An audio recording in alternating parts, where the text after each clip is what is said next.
Hello, and welcome to The Sleepy Scientist, a quiet place where science becomes slow, soft, and easy to drift through. Tonight we're going to gently explore one of the most unusual scientific questions ever proposed. Not because anyone believes they already know the answer, but because sometimes the most peaceful journeys begin with a single thoughtful question. What if humanity is not the first technological civilization to walk upon this ancient world? If that sounds impossible, don't worry. Tonight is not about proving extraordinary claims, it is simply about following the quiet trail of geology, deep time, and scientific curiosity, allowing each idea to unfold slowly, one gentle step at a time. Before you settle in, if you enjoy these calm journeys through science, you're always welcome to like this video and subscribe, but only if it feels right for you. And if you'd like, let me know in the comments where you're listening from, and what time it is where you are. It's always comforting to imagine people from so many different places quietly sharing the same peaceful moment. Now, dim the lights, let the room grow still, perhaps allow the gentle hum of a fan to become part of the evening, and together, let's wander slowly into one of Earth's oldest mysteries. Before you wonder whether another civilization could have existed long before us, it helps to become acquainted with something even older, something so vast that it quietly stretches beyond ordinary imagination. That something is time itself. Not the kind measured by clocks or calendars, but the slow, patient rhythm of our planet, unfolding across billions of years without ever feeling hurried.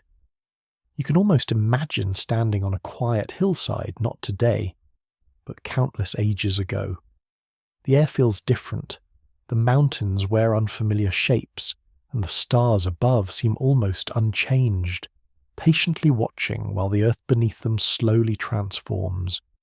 There is no audience, no cities, no voices, only the gentle work of time, carrying on exactly as it always has.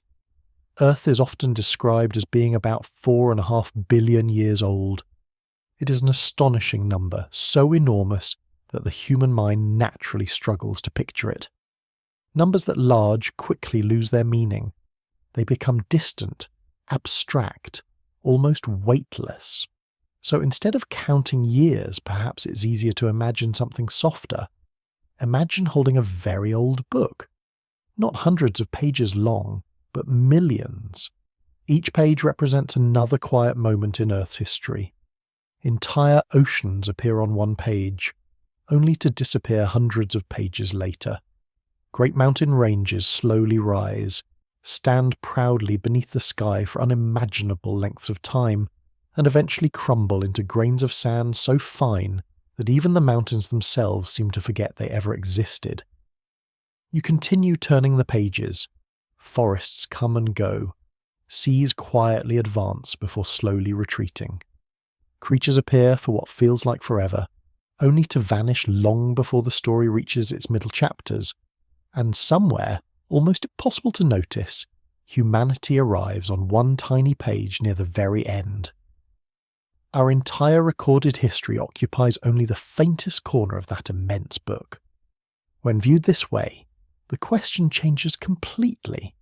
Instead of asking how an ancient civilization could disappear, you begin asking something much quieter. How could anything remain at all? The Earth is not like a museum, carefully preserving every object exactly where it belongs. It is far more like an artist who never stops painting. Every new brushstroke gently covers another beneath it. Nothing is erased in anger. It is simply replaced, slowly, patiently, almost lovingly. Rain falls, rivers flow, winds carry dust across valleys. Tiny grains of sand drift into lakes and oceans, settling one delicate layer upon another. Over immense stretches of time, those soft layers become stone, quietly locking away fragments of forgotten worlds. Meanwhile, beneath your feet, something even slower is taking place. The continents themselves are moving. Not enough for you to notice today, or tomorrow, or even after many generations, but they never truly stop. They drift as gently as leaves floating across an endless pond, carrying mountains, forests, and entire coastlines with them. Sometimes two continents slowly meet.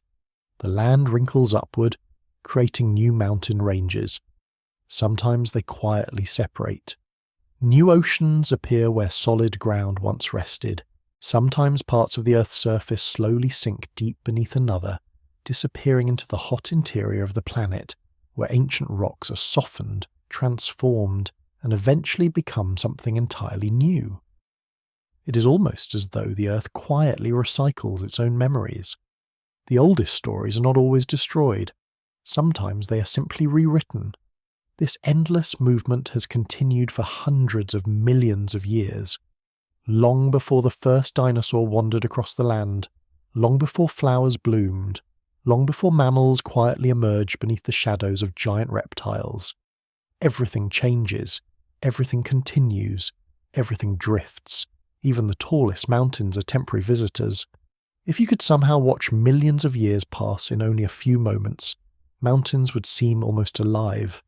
They would slowly rise from the landscape like gentle waves, pause for what feels like a peaceful breath, and then gradually soften again beneath rain, snow, wind, and ice, until they became rolling hills, then valleys, then little more than sand carried quietly toward the sea.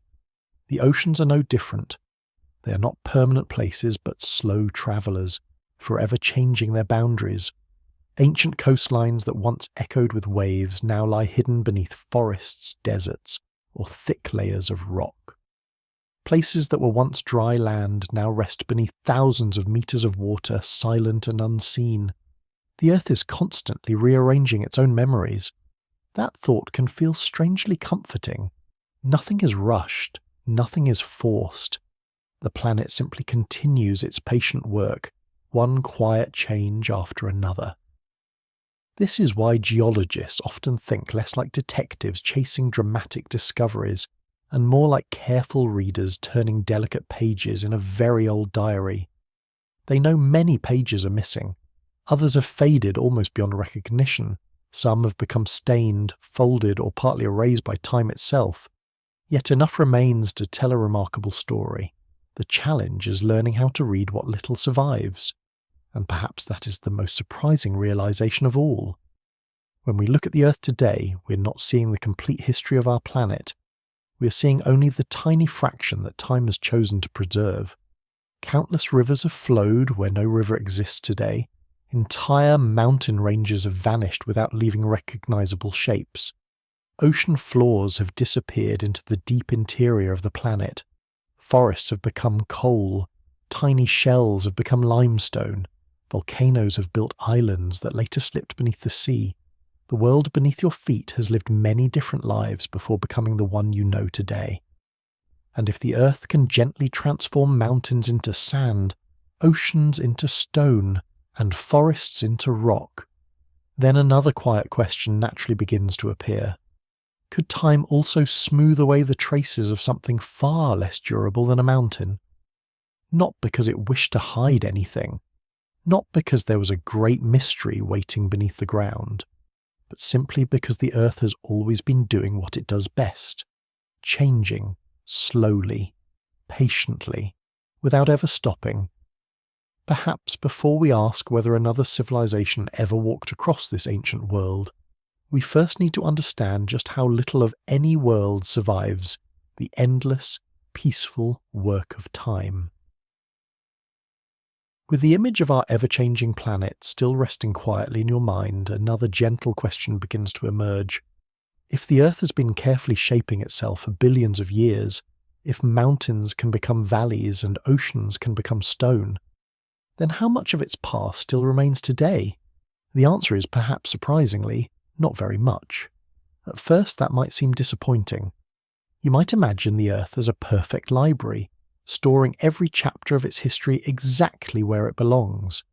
You might picture endless shelves filled with complete records, waiting patiently for scientists to open them. But the Earth is nothing like a library. It is much closer to a shoreline after the tide has come and gone. Imagine walking along a quiet beach early in the morning, Someone may have crossed the sand only a few hours before you arrived. Their footprints were clear for a little while, each step telling a tiny story.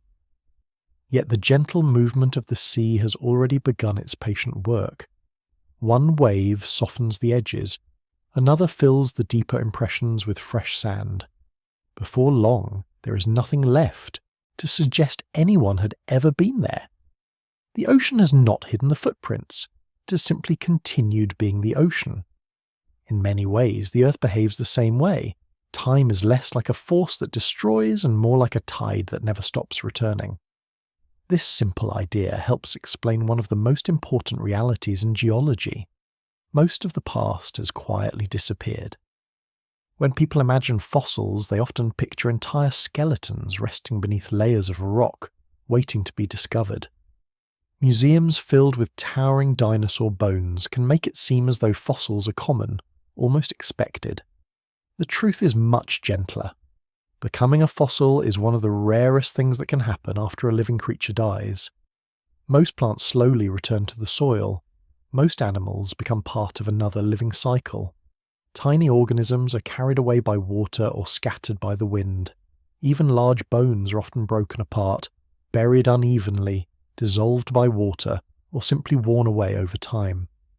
Only under unusually fortunate conditions does nature preserve a small fragment of what once lived. You might think of it as trying to keep a single snowflake perfectly unchanged beneath the warm morning sun. Occasionally it happens. Most of the time, it quietly melts away. This means that the fossil record is not a complete collection of Earth's history. It is more like a collection of scattered photographs rescued from an enormous family album after countless pages have faded or been lost. Each photograph tells a true story. But between one photograph and the next, there may be thousands, or even millions of moments that no longer remain. Scientists understand this very well. In fact, they have a gentle name for this idea. They call it preservation bias. The phrase may sound technical at first, but the idea itself is wonderfully simple. Some things survive more easily than others. A seashell has a better chance of lasting than a leaf. Solid stone survives longer than soft wood. Large bones are usually more durable than delicate skin. Some places protect memories, others slowly erase them. Imagine writing two letters. One is carved into stone. The other is written with a stick in soft sand beside a river. Both letters are equally real. Both carry the same meaning. Yet one may remain for centuries while the other disappears before the afternoon has ended. The difference is not the importance of the message. It is simply the place where it was left. The Earth works much the same way. There are quiet corners where memories linger for extraordinary lengths of time. Deep beneath calm lakes, thin layers of mud settle gently year after year, almost undisturbed. Far beneath the ocean, tiny particles drift downward like slow snowfall, building delicate layers that preserve faint echoes of ancient environments. In the coldest regions of our planet, snow gradually becomes ice, trapping tiny bubbles of ancient air like little glass bottles holding whispers from long ago. Elsewhere, however, the story is very different. Rain slowly dissolves rock. Rivers carve valleys. Roots gently split stone apart. Glaciers grind mountains into fine powder. The wind patiently lifts dust and carries it somewhere entirely new. The Earth is always balancing between remembering and forgetting. There is another reason why so much of the past quietly disappears. The surface of our planet is surprisingly restless. Beneath the oceans lies a great rocky floor that slowly moves, almost too slowly to imagine. Over immense stretches of time, parts of that ancient seafloor gradually sink deep into the Earth's warm interior, where old rock is transformed into something new. It is a little like placing old pages into a paper mill, where they are gently broken down before becoming fresh sheets once again. The words themselves do not survive. Only the material continues its journey. This slow recycling has been taking place for hundreds of millions of years. As a result, much of the oldest ocean floor no longer exists. It has already become part of another chapter in the Earth's long story. When you begin to see the planet this way, something quietly changes. Instead of asking why we cannot find more evidence from the distant past, you begin to wonder how any evidence survived at all. Perhaps every fossil, every ancient shell, every preserved footprint, every layer of stone is not ordinary, but remarkably fortunate. Each one has travelled through unimaginable lengths of time, escaping countless opportunities to disappear. It is almost miraculous that they remain. This perspective also changes the way scientists search for Earth's history. They are not expecting to uncover every detail. They know many chapters are gone forever. Instead, they patiently gather tiny fragments, allowing each one to sit beside another until a larger picture slowly begins to appear. Rather than searching for complete stories, they learn to listen carefully to quiet hints. A grain of pollen, a fragment of coral, a thin layer of volcanic ash, a single fossil shell resting inside ancient limestone. Each small discovery becomes one gentle sentence in a book whose earliest pages have long since faded. And perhaps that is the most beautiful lesson hidden inside geology. The Earth's memory has never been complete. It has always been selective. It keeps some moments close. It quietly releases others. Not because one story mattered more than another, but because time itself is always moving, always smoothing, always reshaping the world with extraordinary patience. As that quiet thought settles, another possibility begins to reveal itself. If even forests, rivers, mountains, and entire oceans can leave behind only scattered fragments, perhaps the greatest challenge is not searching for lost civilizations at all.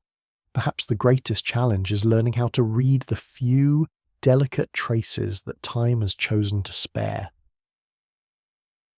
As the thought of Earth's quiet, imperfect memory settles into the background, you may begin to wonder how anyone could possibly study a history that is so incomplete. If so many pages have faded, if so many footprints have been washed away, how can scientists ever hope to understand what happened millions of years ago? The answer is surprisingly gentle. They do not expect the Earth to tell its entire story. Instead, they learn to listen to the small parts that still remain. Imagine opening an old diary. Not every page has survived. Some have been torn away, others have faded until only a few words remain. There are places where the ink has disappeared completely, leaving nothing but quiet spaces between one memory and the next. Yet even an incomplete diary can tell a remarkable story. The handwriting changes, the paper grows older, certain names appear again and again. Tiny details slowly connect to one another until an entire life begins to emerge.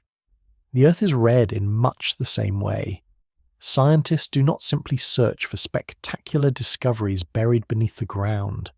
In fact, most of their work is far quieter than that. They are not usually looking for lost cities or forgotten machines. They are looking for patterns, small patterns, slow patterns, patterns that repeat themselves over immense stretches of time. One of the most important places to find those patterns lies beneath the surface of lakes and oceans. Far below the water, where sunlight never reaches, tiny particles drift downward every single day. Grains of sand, fragments of shells, microscopic remains of ancient life, dust carried by distant winds, tiny pieces of volcanic ash. One by one, they settle gently onto the seafloor. One season becomes another. One year becomes another. One century quietly follows the last. Layer after layer slowly forms, almost like blankets being laid upon one another with extraordinary patience. Nothing appears dramatic. Nothing happens quickly. Yet over thousands, then millions of years, those delicate layers become one of the greatest libraries on Earth. To read that library, scientists carefully collect what looks, at first glance, like nothing more than a long cylinder of mud. It may seem surprisingly ordinary, just a narrow column of dark sediment, lifted slowly from deep beneath the ocean. But inside that quiet column rests a timeline stretching back through ages long before human history. The upper layers are younger, the deeper layers are older, each one quietly preserving tiny clues about the world that existed when it was first laid down. Perhaps a warmer ocean, perhaps colder water, perhaps a time when enormous volcanoes filled the sky with ash, perhaps a season when tiny marine creatures flourished across vast seas. Each layer whispers only a few words. Together they begin telling an extraordinary story. The same quiet storytelling can be found far from the oceans. High within great sheets of ice, snowfall settles gently year after year. Each winter adds another delicate layer. Each summer presses the older snow a little deeper beneath the surface. Very slowly, snow becomes ice. As it does, tiny bubbles of ancient air become trapped inside, almost like little glass bottles sealed by nature itself. When scientists carefully study those bubbles, they are not searching for dramatic secrets. They are simply listening to the air that the Earth once breathed. Without anyone intending it, the atmosphere has quietly left behind a memory of itself. Elsewhere, another kind of archive grows patiently inside trees. Every year, a tree quietly adds another ring beneath its bark. Some years are generous, bringing warmth and rain. Other years are harsher, leaving narrower rings behind. Without speaking a single word, the tree records the changing rhythm of its environment throughout its lifetime.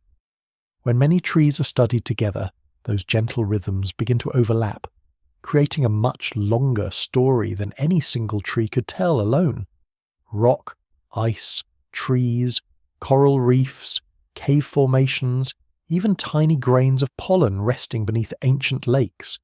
Each preserves a different fragment of Earth's memory. None tells the whole story, but together they begin to speak with remarkable clarity. This way of studying the past requires a great deal of patience. Imagine trying to understand an enormous painting while looking through a tiny window no larger than your hand. You would never see everything at once.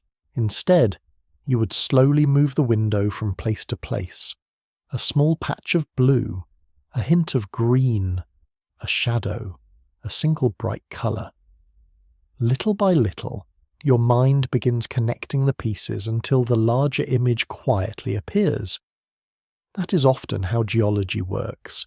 Scientists gather thousands of very small observations, not because each one is spectacular, but because together they become meaningful. This is also why extraordinary discoveries rarely begin with extraordinary evidence. More often, they begin with ordinary observations that quietly fit together. A layer of unusual rock, a change in ancient pollen, a subtle shift preserved inside old shells, a thin band of volcanic ash found across many different places. One clue alone may mean very little. Many clues, patiently assembled, can reveal worlds that no longer exist. This careful way of thinking becomes especially important when asking unusual questions. Suppose someone hoped to discover whether an ancient technological civilization had once lived on Earth. Would they begin by searching for buildings? Probably not. Buildings disappear, roads crumble, wood decays, metal slowly returns to the Earth from which it came. Instead, scientists would ask a much quieter question. If an entire civilization vanished, what pattern might remain? Not a city, not a machine, not a monument. A pattern. A small difference repeated across many places. A gentle change preserved inside rock. A chemical signature quietly shared by distant layers of sediment. Something subtle enough to survive long after every visible structure had disappeared. This shift in perspective is surprisingly comforting. The search is no longer about discovering something enormous hidden beneath the ground. It becomes an exercise in listening to stone, listening to ancient mud, listening to tiny shells no larger than a grain of rice, listening to bubbles of air that have waited silently beneath ice for hundreds of thousands of years. The Earth rarely shouts, it almost always whispers, and those who study it learn over many years how to hear those whispers. Perhaps that is why geology feels less like solving a mystery, and more like learning an unfamiliar language. Not a language of words, but a language of layers, of textures, of colours, of tiny differences patiently preserved across unimaginable lengths of time. And once you begin seeing the Earth this way, another quiet realization naturally begins to appear. If our planet speaks through patterns rather than monuments, then perhaps the greatest traces of any civilization would not stand above the ground at all. Perhaps they would be resting quietly inside the layers beneath our feet, waiting for someone, somewhere in the distant future, to learn how to read them. By now, you have begun to see the Earth a little differently. No longer as a silent ball of rock drifting through space, but as a patient storyteller, quietly preserving fragments of an unimaginably long history. Sometimes those fragments are delicate, a grain of pollen resting inside ancient mud, a tiny shell hidden beneath layers of limestone, a bubble of air sleeping within old ice. Yet every so often something so enormous happens that the entire planet seems to remember it, not in words, not in photographs, but in quiet marks that appear across the world, waiting for someone to notice them millions of years later. Imagine standing beside a calm lake on a still evening. A single leaf drifts down and lands gently upon the surface. Small ripples spread outward in perfect circles before slowly fading into stillness. Now imagine a large stone falling into that same water. The ripples travel much farther. The disturbance reaches every corner of the lake. Long after the splash itself has disappeared, the movement has quietly touched everything around it. Some events in Earth's history are very much like that. Most days leave only the faintest impression, but a few rare moments ripple across the entire planet. One of the most familiar examples happened long before humans, long before ice ages, long before the first flower ever bloomed. Around 66 million years ago, a large asteroid struck the Earth. For the animals living at that time, it was not simply another day. It marked the beginning of one of the greatest changes our planet has ever experienced. The impact itself lasted only a brief moment, yet its effects unfolded over years, decades, and even centuries. Dust rose high into the atmosphere. Sunlight struggled to reach the ground. Temperatures changed. Entire ecosystems slowly began to unravel. Many forms of life disappeared, while others quietly endured and eventually flourished in the newly changed world. The event itself lasted only an instant. Its memory has lasted for millions of years. That memory is not preserved as a giant crater alone, nor is it remembered only because of the fossils that came afterward. Instead, scientists noticed something much quieter. In many different places around the world, separated by vast oceans and distant continents, they found an unusually thin layer of rock. Above it, one world. Below it, another. The layer itself is surprisingly modest, only a thin band resting between older and younger rocks. If you walked past it without knowing its story, you might never notice it at all. Yet inside that narrow layer rests the memory of a planetary turning point. It is a reminder that enormous events do not always leave enormous monuments. Sometimes they leave only a gentle signature that appears again and again across the Earth. This idea is one of the quiet foundations of geology. Scientists are often less interested in spectacular discoveries than in patterns that repeat themselves. One unusual rock in one location might simply be a local curiosity. The same unusual layer appearing across continents becomes something entirely different.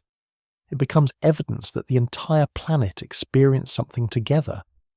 Earth, in its own patient way, had written the same sentence in many different places. The asteroid is only one example. Throughout the planet's long history, there have been periods when vast volcanoes released extraordinary amounts of ash and gas into the atmosphere. At other times, the climate gradually became much warmer or much colder than it is today. Ancient oceans quietly changed. Sea levels slowly rose before falling again. Entire coastlines shifted across the landscape. Each of these changes left behind subtle traces, not dramatic messages, not obvious warnings, simply small differences preserved inside layers of stone. It is almost like listening to an old piece of music recorded many centuries ago. The melody may be faint, some notes may be missing, there may be scratches and quiet interruptions, yet the song can still be recognized. The Earth works in much the same way. Its oldest memories are rarely complete, but they are often consistent. The same quiet melody appears again and again. Sometimes it is found inside tiny marine fossils, sometimes inside volcanic ash, sometimes inside ancient minerals, sometimes inside the chemistry preserved within rocks themselves. Each clue is gentle. Together they become remarkably powerful. This careful search for global patterns also teaches an important lesson. When scientists investigate Earth's distant past, they're not expecting to discover perfectly preserved cities waiting beneath the ground. That image belongs more comfortably in stories than in geology. Real science usually begins with something much smaller, a change that appears everywhere, a subtle difference shared by distant locations, a quiet signal repeated across the world. Only after many independent clues agree with one another does a larger picture begin to emerge. This patient approach protects science from rushing toward exciting conclusions. It asks every idea to earn its place. Perhaps that is why geology feels so calm. The rocks are never in a hurry. Neither are the people who study them. Years of careful observation may be needed before one small detail truly makes sense. Sometimes an entire lifetime is devoted to understanding a single sequence of ancient rocks. And still, new discoveries continue to appear. The Earth always seems willing to reveal another tiny piece of its story, never all at once, always gradually, always with extraordinary patience. As you rest with this thought, another gentle realization begins to take shape. If an asteroid could leave a delicate signature that scientists can still recognize after 66 million years, if ancient volcanoes could quietly write their own chapters into stone, if changing climates could leave faint memories inside sediments spread across the globe, then perhaps civilizations too, if they ever altered the planet on a truly global scale, would not be remembered through their buildings alone. Perhaps the greatest clues would also be subtle, a quiet pattern, a shared signature, a gentle change written into the Earth itself. And that possibility leads us almost effortlessly toward one of the most unusual scientific questions ever asked. Not whether anyone has already found evidence of a forgotten civilization, but whether we would even recognize the right kind of evidence if it had been patiently waiting beneath our feet all along. By now, the Earth may feel a little different than it did when this journey began. It no longer seems like a perfectly preserved record of everything that has ever happened. Instead, it feels more like a patient storyteller, remembering some moments with surprising clarity while allowing countless others to drift quietly away. Mountains have come and gone. Ancient oceans have opened and closed. Entire landscapes have disappeared beneath newer landscapes. The planet has never stood still for very long, and because of that, another question begins to emerge almost naturally.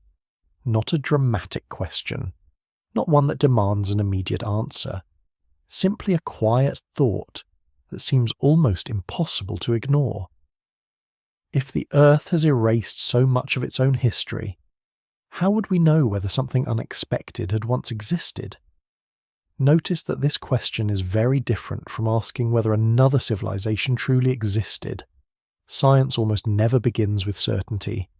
It usually begins with curiosity.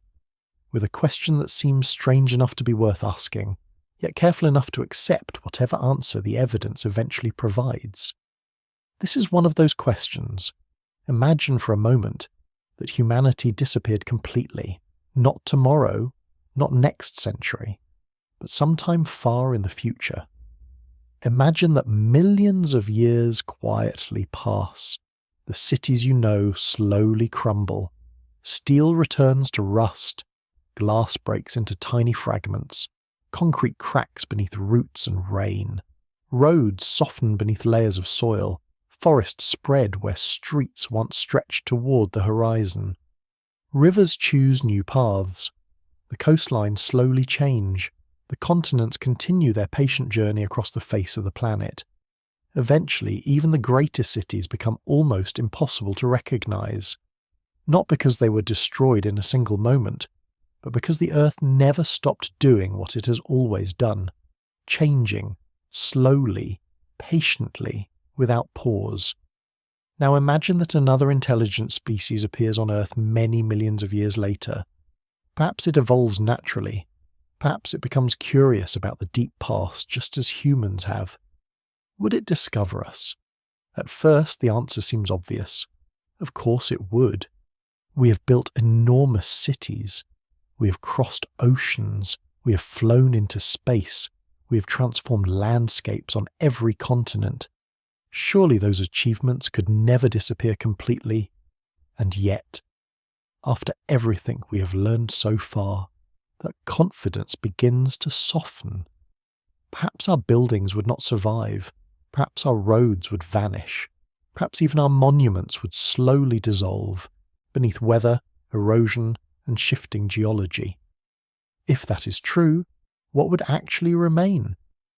That quiet question eventually reached the minds of two scientists. Not archaeologists searching for ancient kingdoms, not writers imagining forgotten worlds, but climate scientists who spend much of their lives studying how planets change over immense stretches of time. They asked themselves something surprisingly simple. If an industrial civilization had existed on Earth many millions of years before humanity, would modern science even be able to detect it? Notice how careful that question is.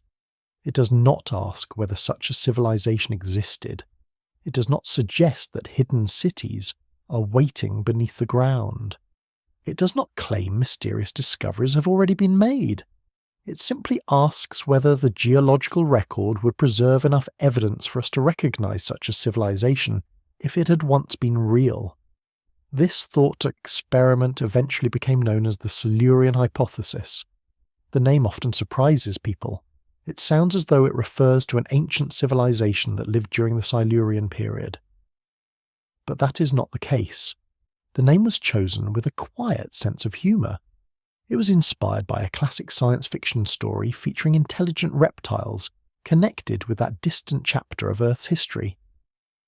The hypothesis itself makes no claim that such beings ever existed. In fact, the name is almost playful. The science behind it is entirely serious. Its purpose is not to search for mythical civilizations. Its purpose is to understand the limits of geology. How much does the Earth remember?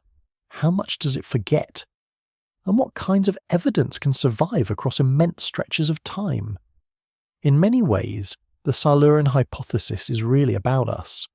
Humanity has entered a period that many scientists describe as unique in Earth's history.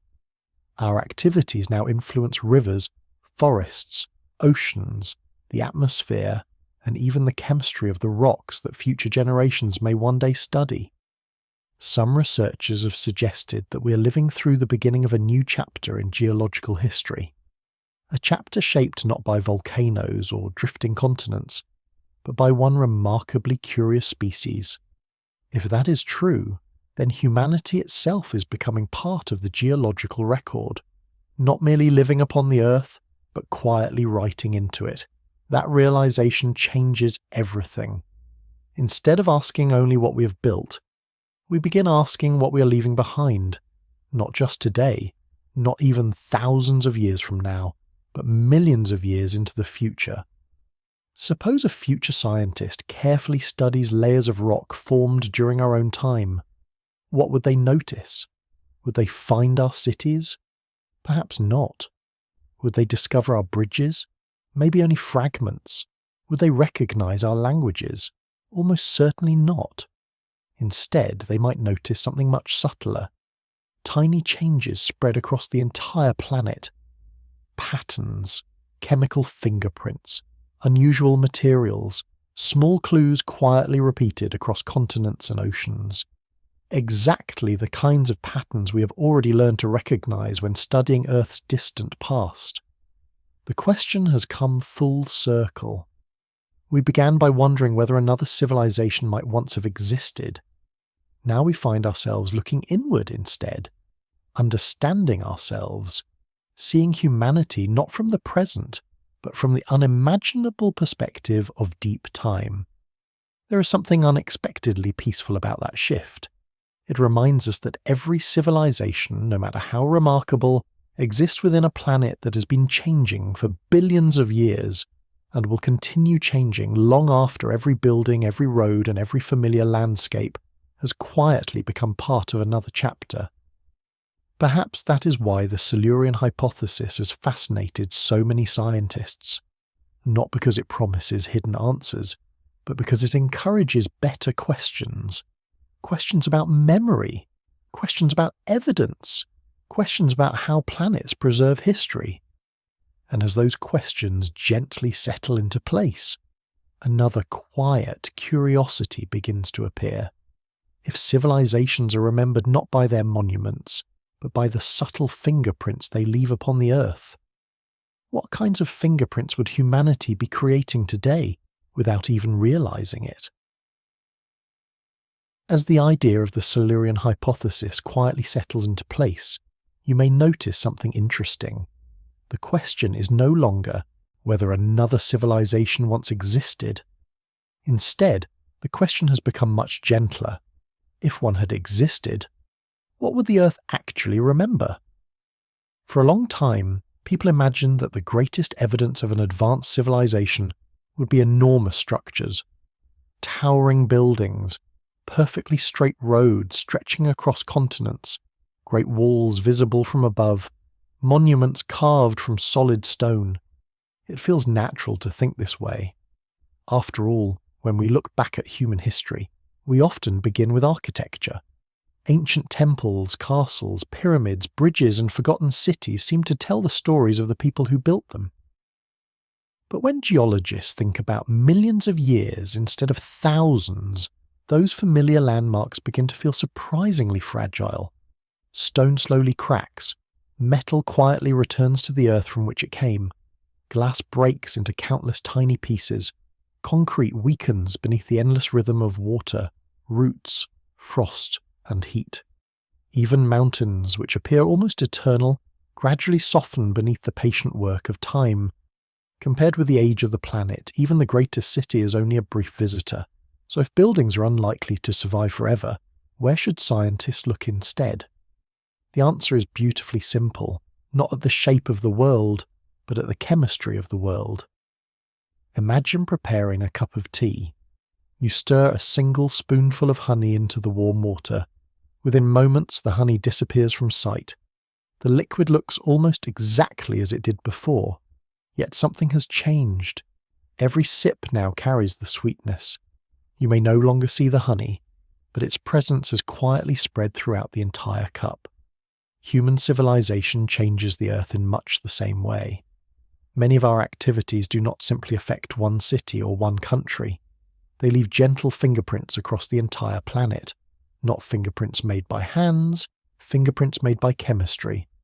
Perhaps the most familiar example can be found in the atmosphere itself. Every forest breathes. Every ocean exchanges gases with the sky. Volcanoes quietly release material from deep within the earth.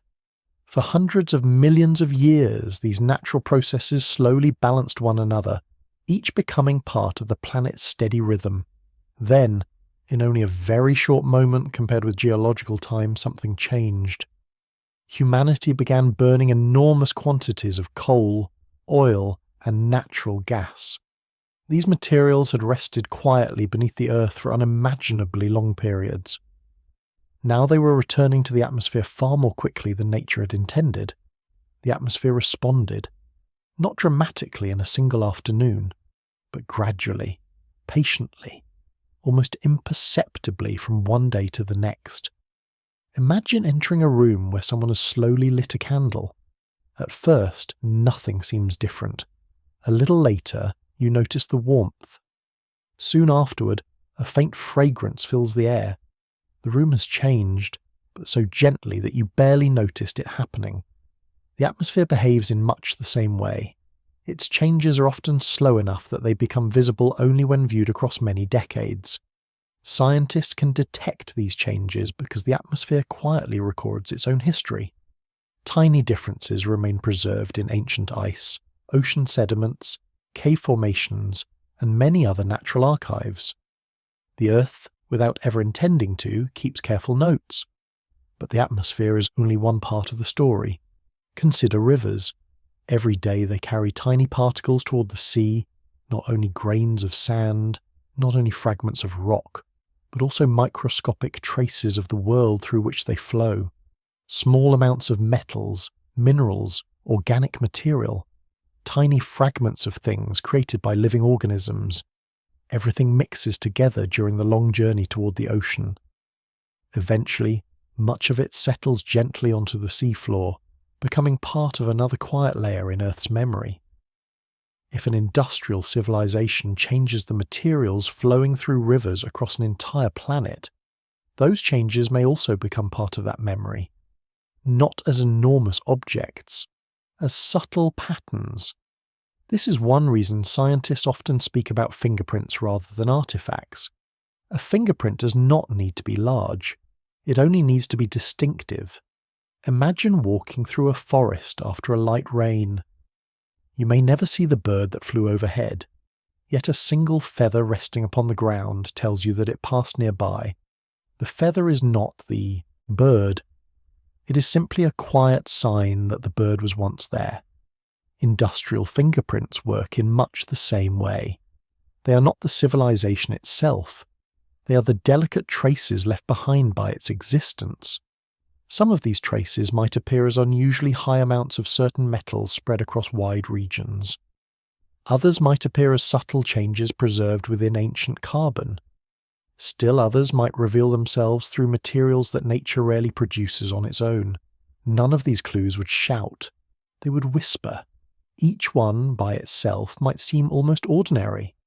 Only when many different clues point in the same direction does a larger picture begin to emerge. This careful approach protects scientists from seeing patterns where none exist. After all, nature itself is remarkably creative. Volcanoes can change the atmosphere. Wildfires can spread ash across continents. Meteorite impacts can scatter unusual materials around the globe. The Earth has many ways of surprising us.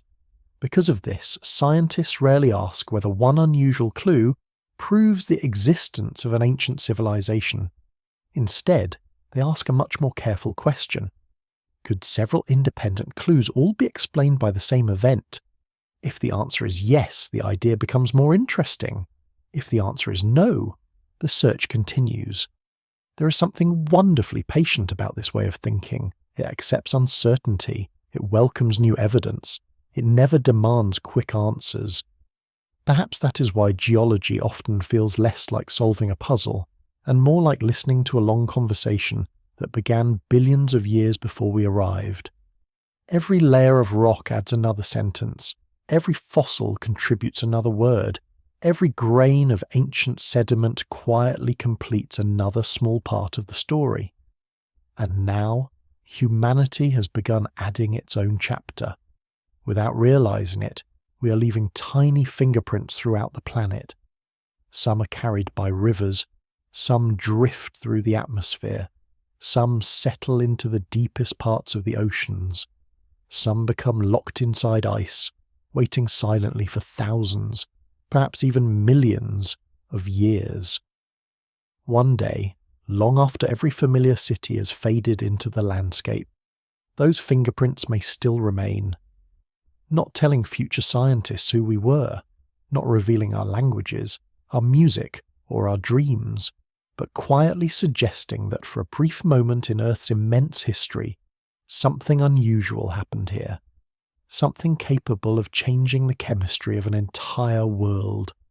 And as that thought gently settles into your imagination, another quieter question naturally begins to appear. If civilizations leave behind fingerprints too small to see with the eye, how do scientists learn to recognize those tiny signatures hidden inside the very atoms of ancient rocks? By now, you've discovered that the Earth rarely preserves grand monuments for millions of years. Instead, it quietly keeps something much more delicate. Patterns, tiny fingerprints, subtle changes that are almost impossible to notice without looking very carefully. And that brings us to another wonderfully gentle question. If those fingerprints are so small, how do scientists ever find them? The answer begins with something so tiny that it exists far beyond anything your eyes could ever see: an atom.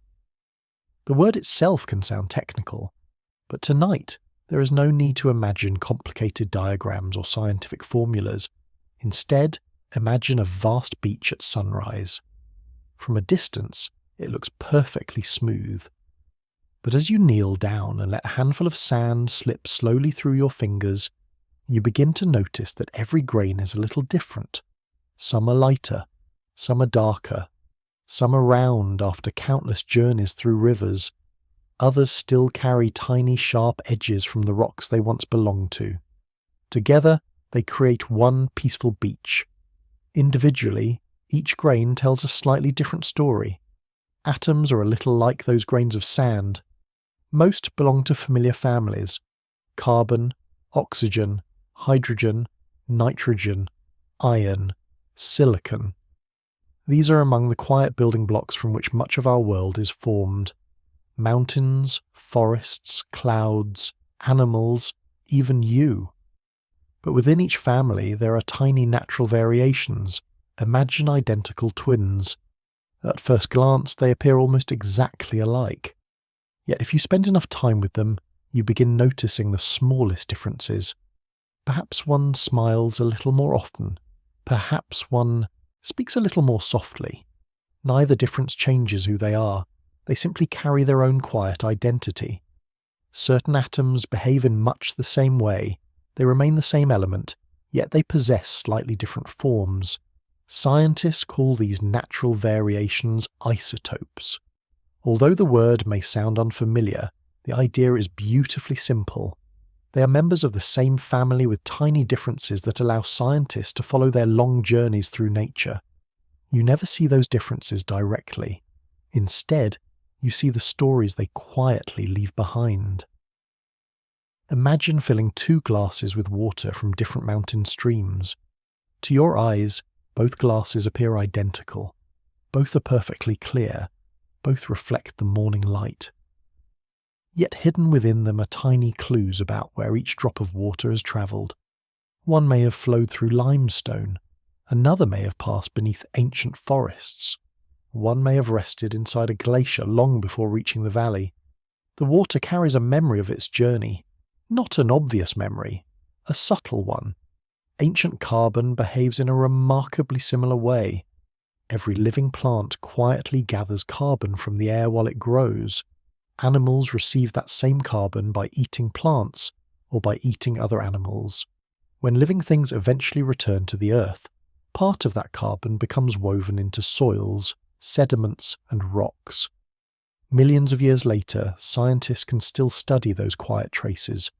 They are not reading words, they are reading patterns, tiny differences that reveal how Earth's atmosphere once behaved, how ancient oceans changed, and how life itself quietly interacted with the planet. Perhaps the most comforting part of this process is how ordinary it really is.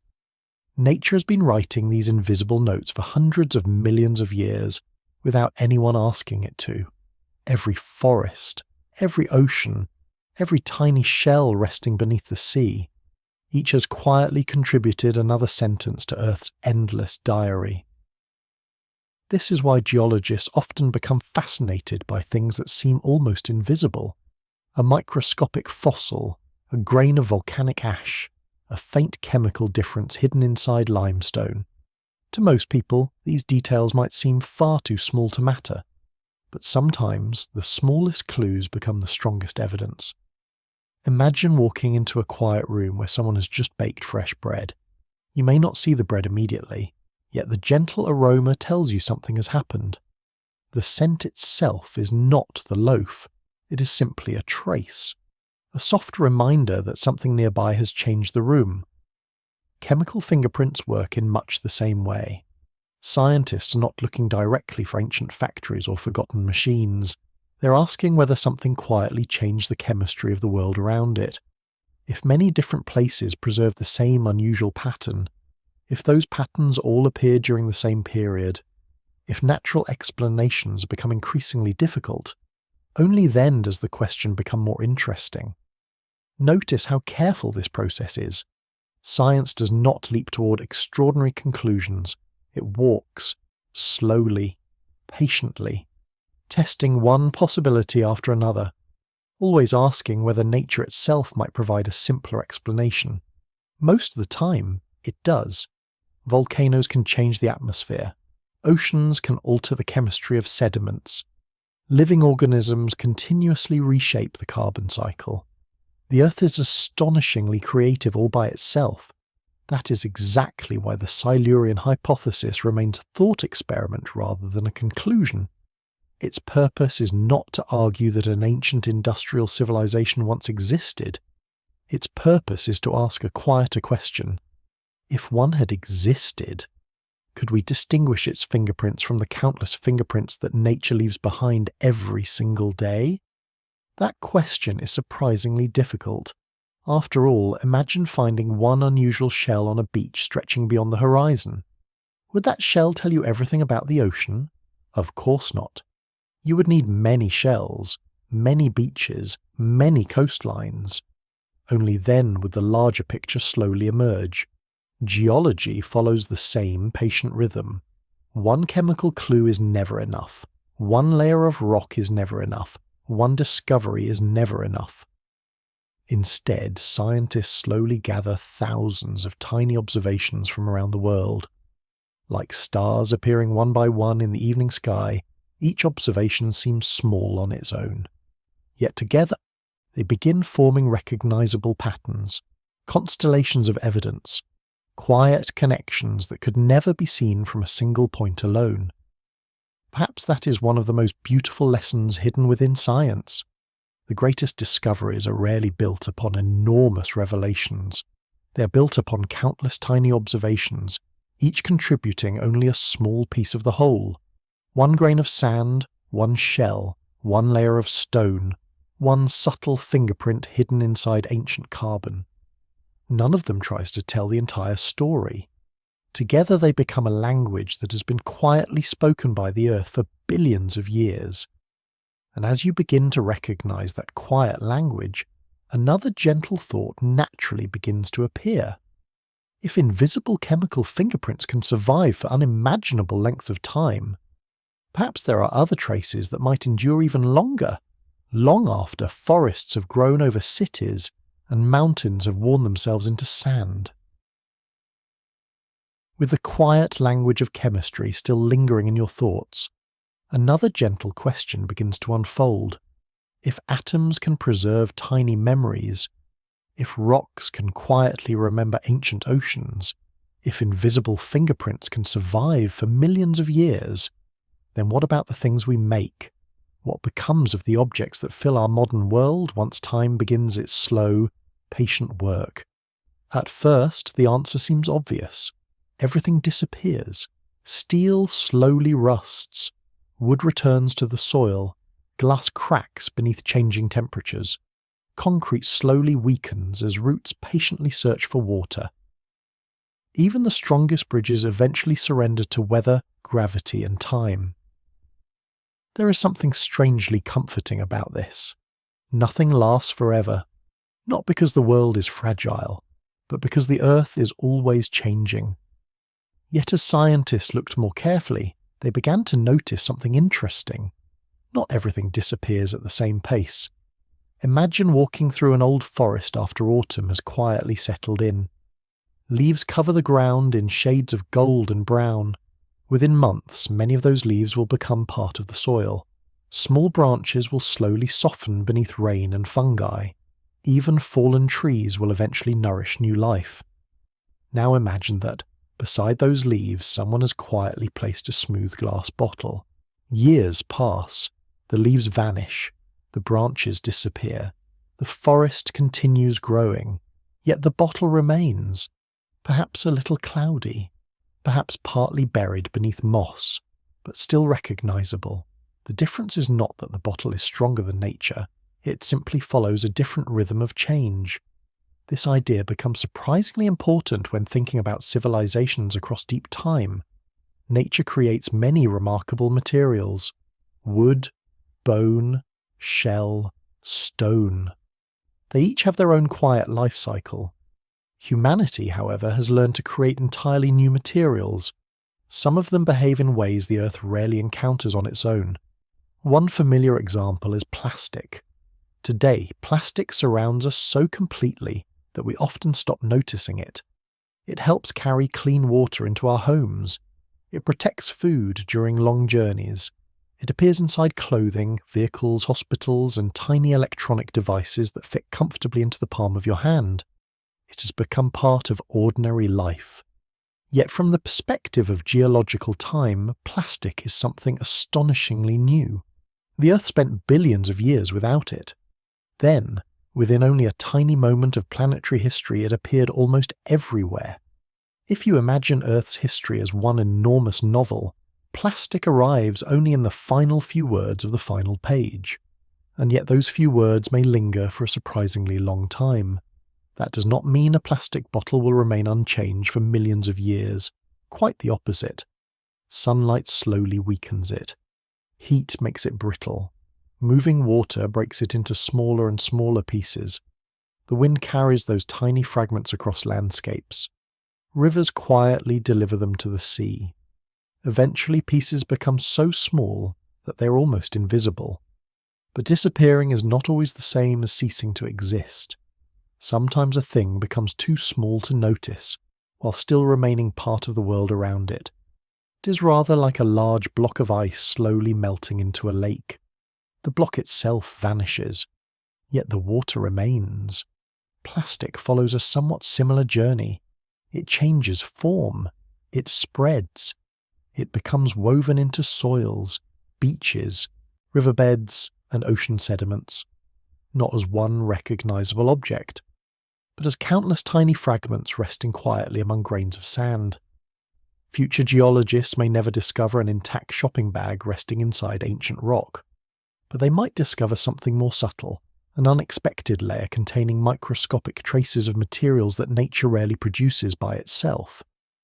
Plastic is only one example.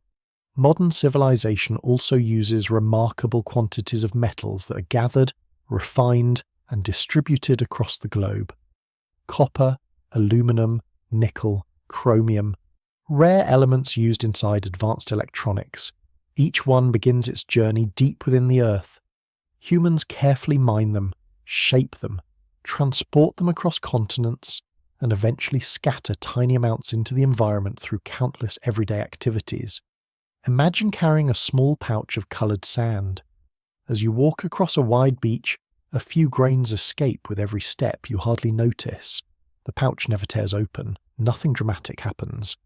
Yet after a long journey, a faint trail stretches quietly behind you.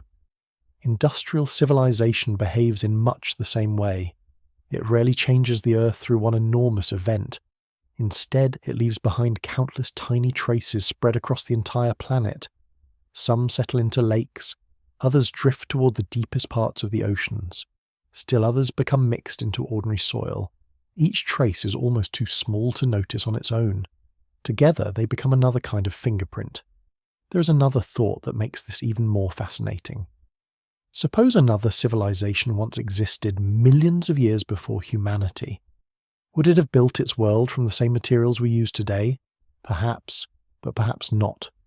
Maybe it discovered entirely different ways of solving the same problems, different sources of energy, different building materials, different forms of transportation, different technologies that worked in harmony with their environment rather than standing apart from it.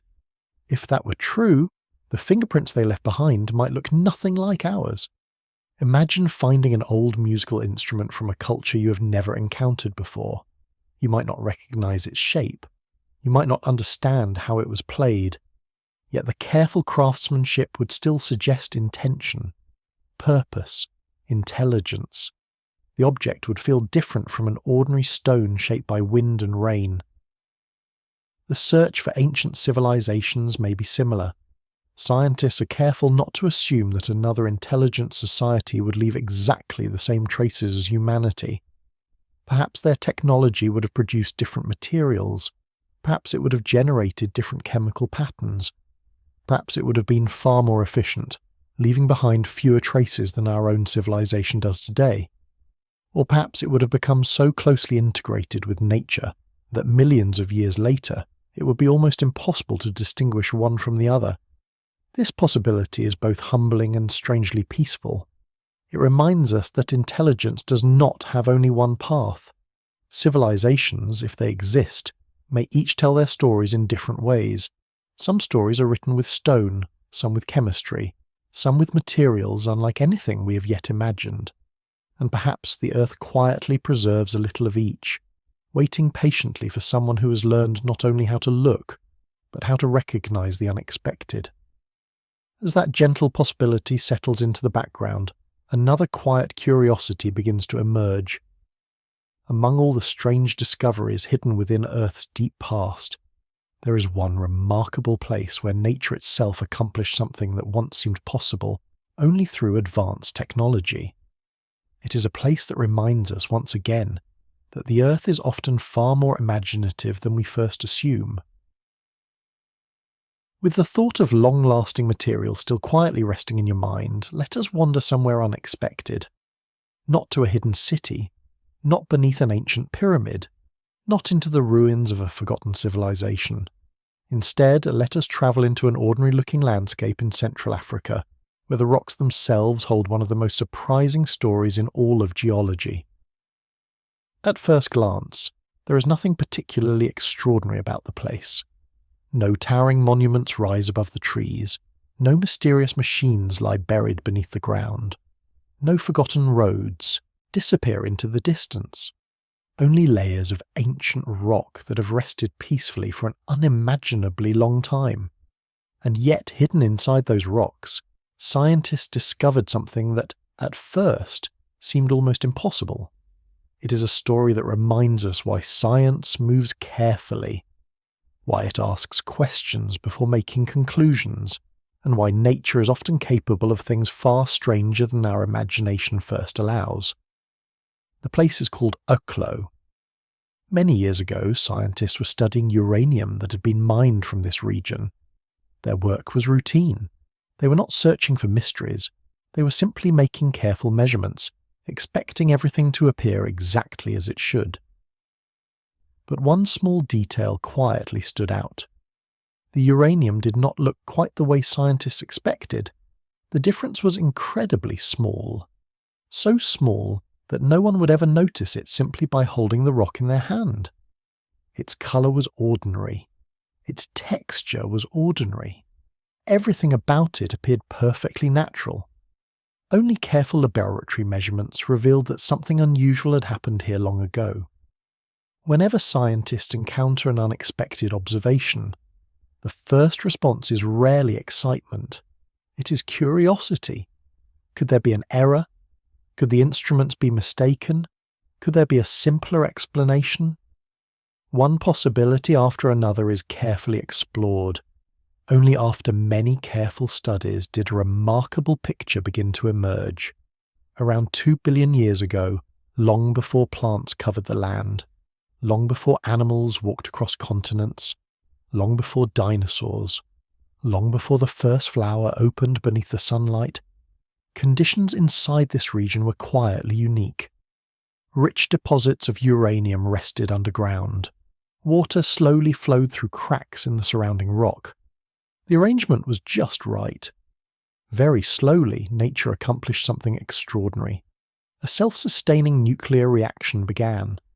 The words themselves may sound dramatic, but the process was remarkably gentle. There was no enormous explosion, no blinding flash, no violent destruction. Instead, the reactions quietly produced heat over long periods before naturally slowing down. Water moved. The rocks cooled. The process paused. Later, it quietly began again, like breathing, like the slow rhythm of waves reaching a peaceful shore. Over immense stretches of time, this natural cycle repeated itself again and again, without engineers, without machines, without anyone guiding the process. The Earth had quietly built something that humans once believed only technology could create. It is one of those rare moments in science when reality feels even more surprising than fiction. At first, discoveries like Oklo might seem to support extraordinary ideas. Some people have even wondered whether ancient civilizations might somehow have created these reactions. But careful study tells a different story. Every piece of the evidence points toward natural geology, the surrounding rocks, the movement of underground water, the minerals preserved nearby. All of them quietly agree with one another. Nature, given enough time and the right conditions, accomplished something remarkable entirely on its own. This is precisely why Oklo is so important, not because it hints at a forgotten civilization, but because it teaches an invaluable lesson. Extraordinary discoveries do not automatically require extraordinary explanations. Sometimes the Earth is simply more creative than we first imagine. This lesson reaches far beyond one unusual place. Throughout history, people have encountered many natural phenomena that initially appeared mysterious. Perfectly round stones, towering columns of basalt rising from ancient lava flows, caves filled with delicate crystal formations, rocks that seem almost sculpted by human hands. Again and again, careful investigation has revealed that patient natural processes can create astonishing beauty without any deliberate design. The Earth has had billions of years to experiment, billions of years to shape landscapes, billions of years to discover combinations that seem almost impossible when viewed through the much shorter timeline of human experience. Perhaps that is why geologists develop such deep patience. Whenever they encounter something unusual, they do not immediately ask who built this. Instead, they begin with a quieter question. What could nature have done here? Only after every natural explanation has been carefully explored do they begin considering more unusual possibilities. This careful habit of thinking also guides the Silurian Hypothesis. Suppose one day scientists discovered a strange chemical pattern preserved inside ancient rocks. The first question would never be, is this evidence of a lost civilization? Instead, they would spend years, perhaps decades, asking whether volcanoes, changing oceans, underground chemistry, or countless other natural processes might explain the observation. That patience is one of science's greatest strengths.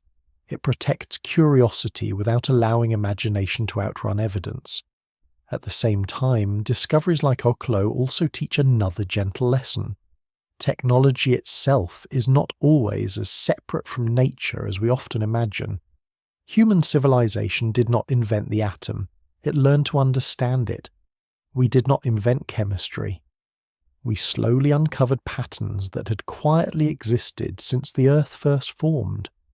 Even the most advanced technologies often begin as careful observations of processes already unfolding within nature.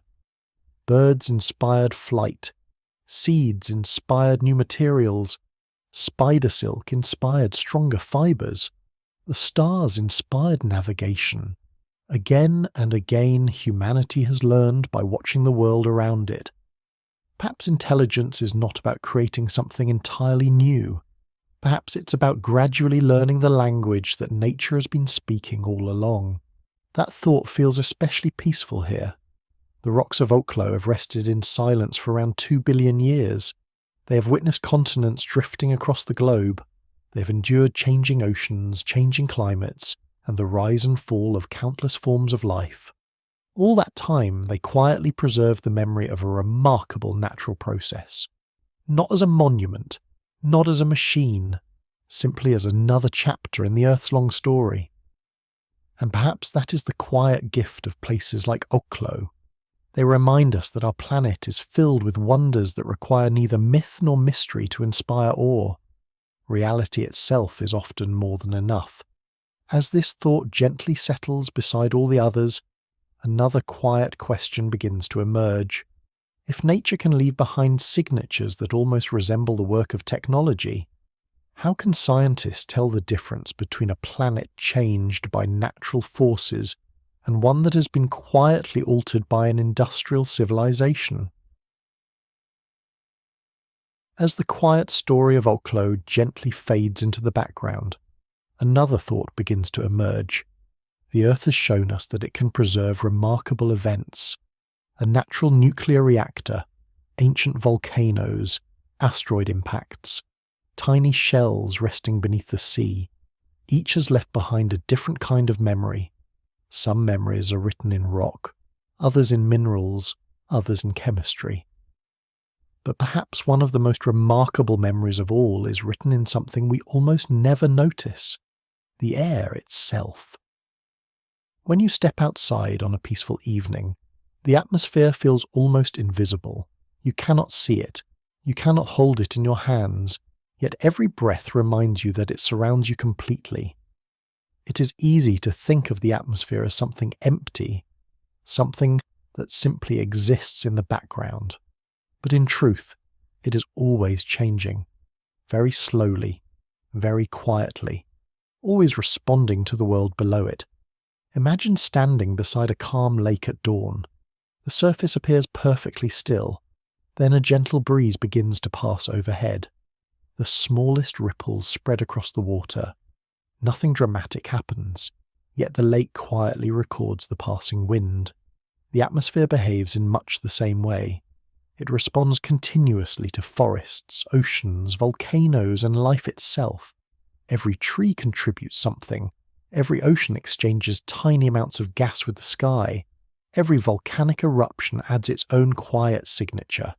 Every living creature, in one way or another, becomes part of the planet's endless conversation.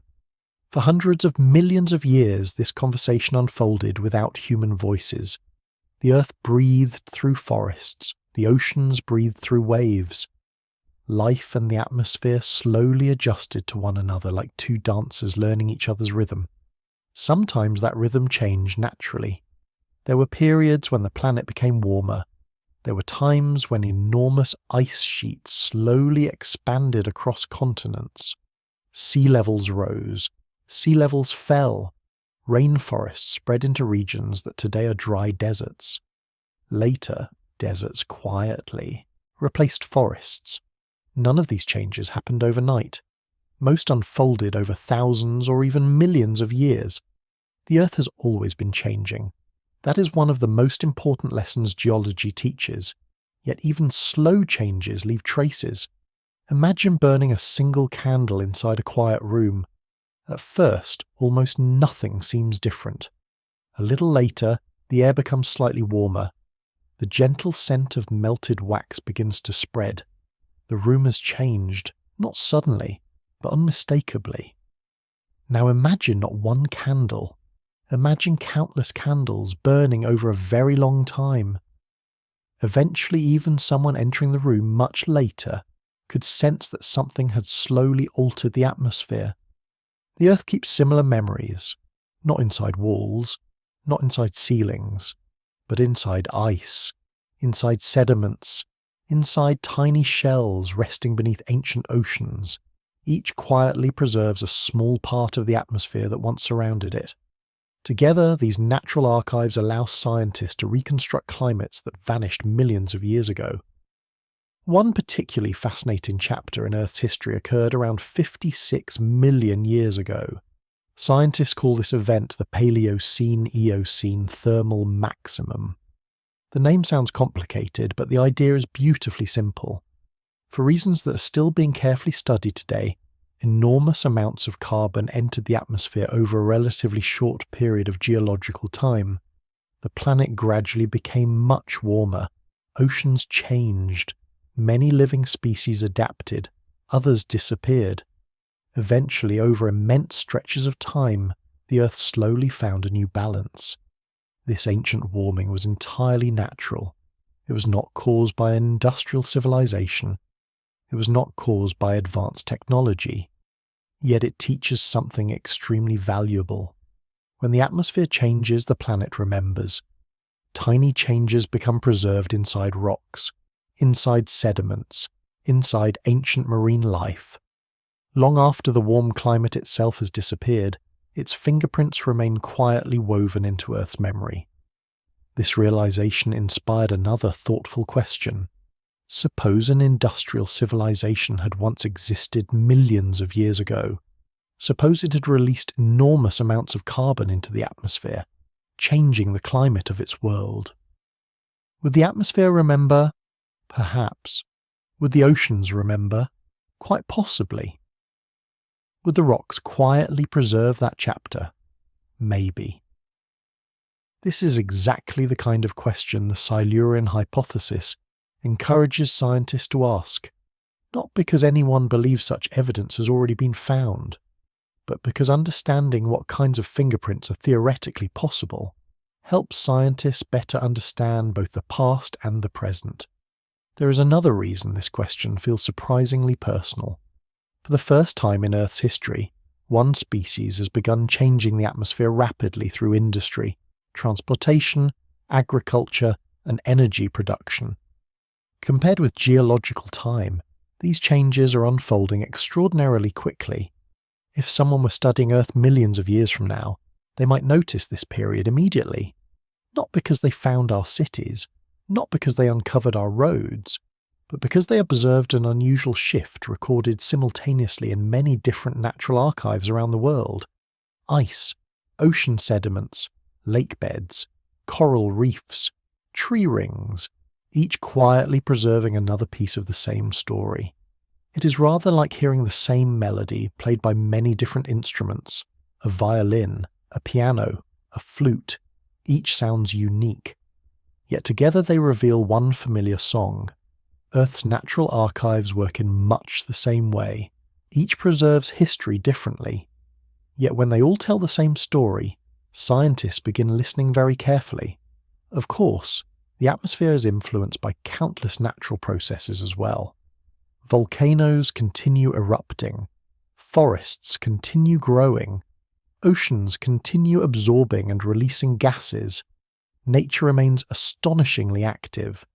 This is precisely why careful science never jumps to conclusions.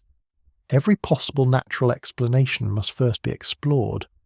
Only after the evidence has been patiently examined from every direction can larger questions begin to emerge. There is something deeply reassuring about this patience. The Earth is in no hurry to tell its story. Neither are the people who dedicate their lives to listening. Perhaps that is why geology feels less like solving a mystery and more like sitting quietly beside an old friend who speaks very softly. The words arrive slowly. Sometimes only a sentence appears after years of careful work. Sometimes only a single word. Yet each small discovery becomes part of a much larger conversation, stretching across billions of years. And perhaps the atmosphere has been quietly participating in that conversation all along, never speaking loudly, never demanding attention, simply recording, one gentle breath after another, the changing story of an ancient planet. As that image lingers in your imagination, another gentle possibility begins to unfold. If the atmosphere can remember the rise and fall of climates, perhaps we can begin imagining what an entirely different kind of civilization might have looked like. Not through its buildings, but through the subtle ways it may have changed the living world around it. For a little while, let your thoughts drift away from the present, away from familiar cities, away from familiar history, away even from humanity itself. Imagine that millions upon millions of years have quietly passed. the continents have continued their slow journey across the face of the Earth. Mountain ranges have risen before gradually wearing themselves down again. Entire oceans have opened and quietly disappeared. Forests have come and gone more times than anyone could ever count.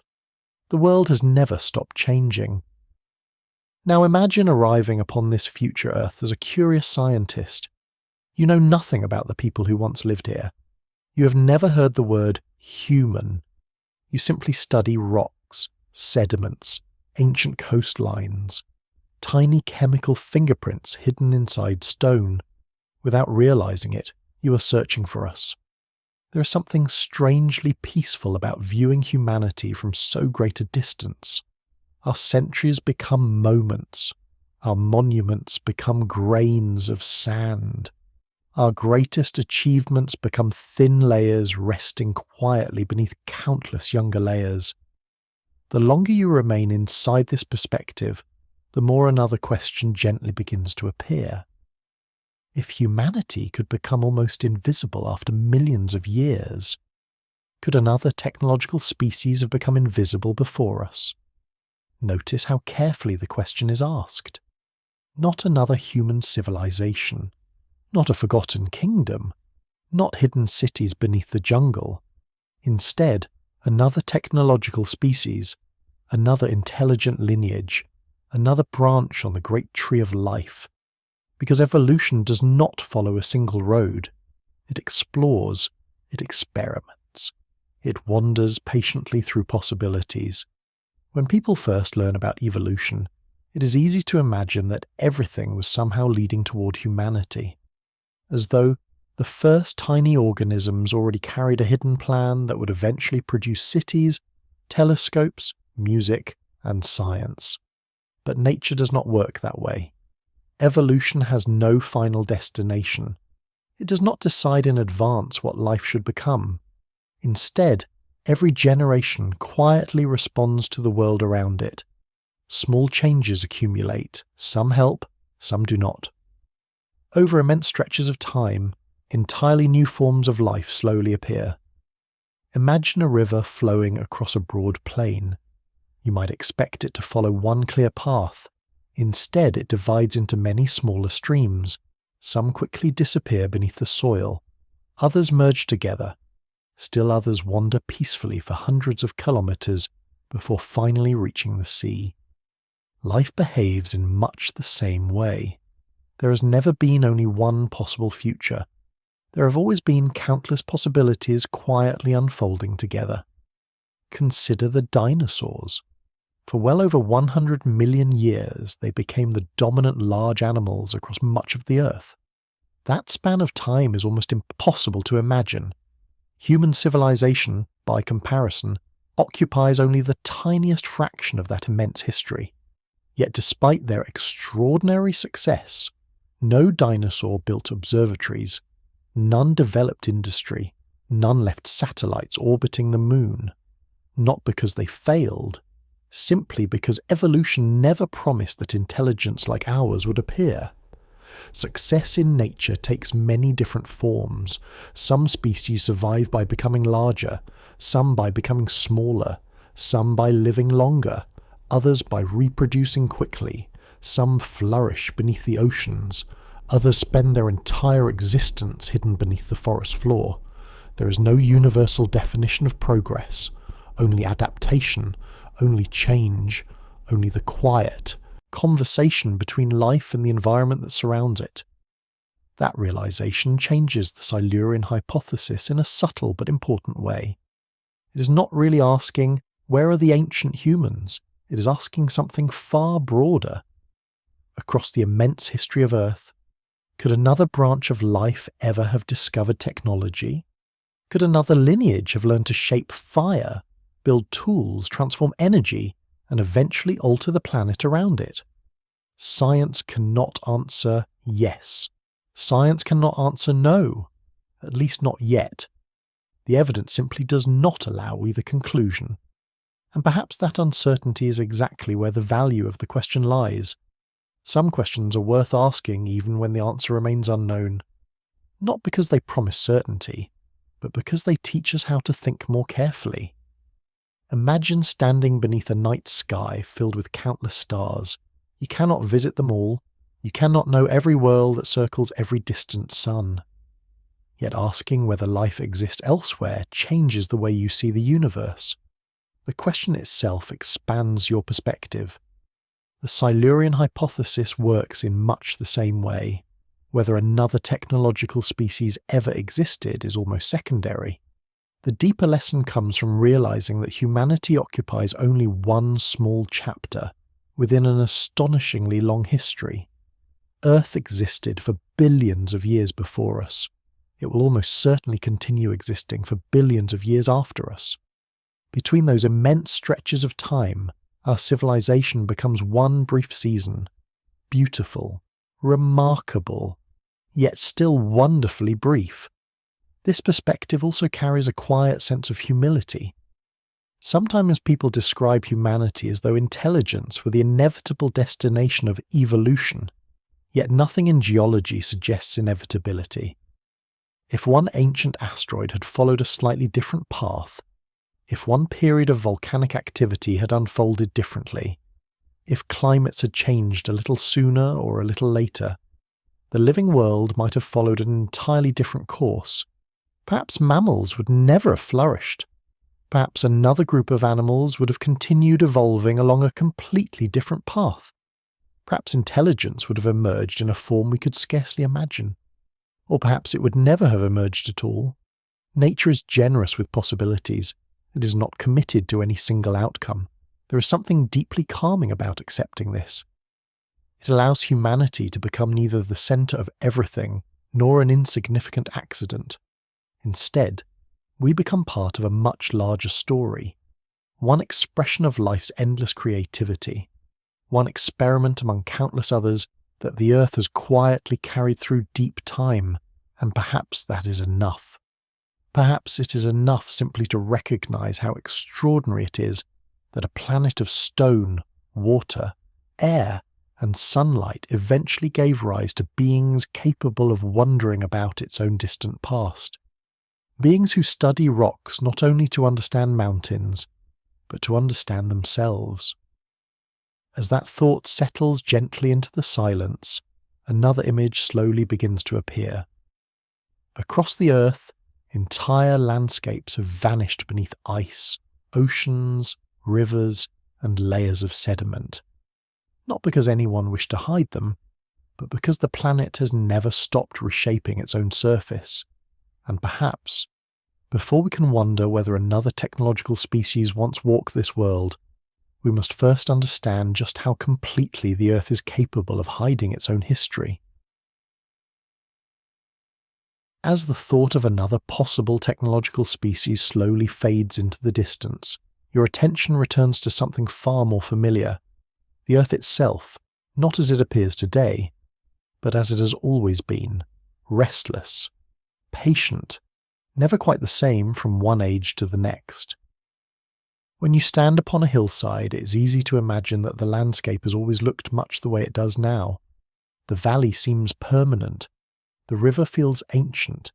The distant mountains appear timeless. Yet geology gently whispers another story. Almost every landscape you know has worn many different faces. The river beneath the bridge may once have flowed somewhere else entirely. The quiet meadow before you may once have rested beneath an ocean.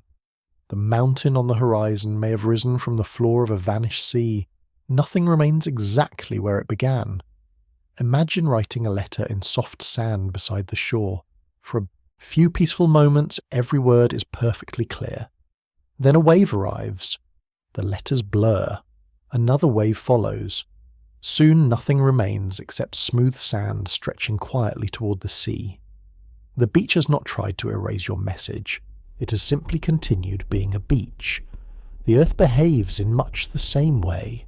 It does not intentionally preserve history, nor does it intentionally destroy it. It simply continues changing, again and again. Over millions of years, those gentle changes become almost unimaginable. Consider the coastlines of our own world. Today, many ancient shorelines lie far beneath the oceans. Others now rest high above sea level, lifted upward as continents slowly shifted. Places where fish once swam have become mountains. Places where forests once flourished now sleep beneath deep water. The boundary between land and sea has never stood still for very long. Sometimes these changes happened so gradually that no living creature could notice them within a single lifetime. The ocean quietly advances only a little each century. A coastline retreats by only a few small steps. Generation after generation accepts the landscape as ordinary. Only deep time reveals how extraordinary the journey truly has been. Now imagine a broad coastal plain where people have built towns and villages.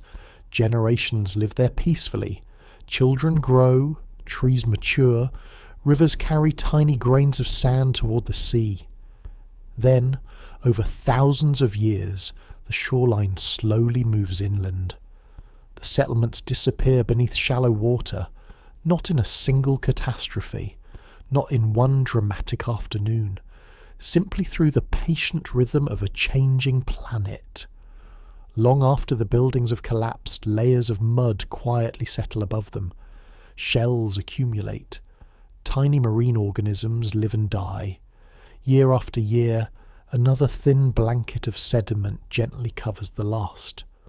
Eventually, what was once open air becomes part of the sea floor. This is not imagination alone. Scientists have discovered many ancient landscapes hidden beneath today's oceans.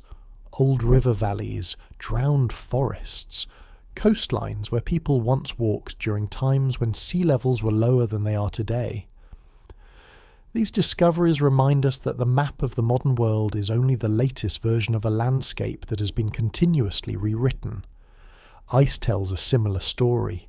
Today, glaciers may appear cold and motionless. Standing before one, you might think it has been frozen forever. Yet glaciers are always moving, very slowly, almost too slowly for the eye to notice. Imagine placing a drop of honey onto a plate. At first it appears perfectly still, but if you returned many hours later, you would find that it had quietly spread, not because it flowed quickly, but because even thick honey never truly stops moving. Glaciers behave in much the same way. Their movement is almost unbelievably slow, yet over thousands of years they reshape entire continents, they grind mountains into fine powder, they carve wide valleys, they gather enormous rocks and gently carry them across vast distances before leaving them in entirely new places. Perhaps even more remarkably, glaciers can hide whole landscapes beneath their immense weight.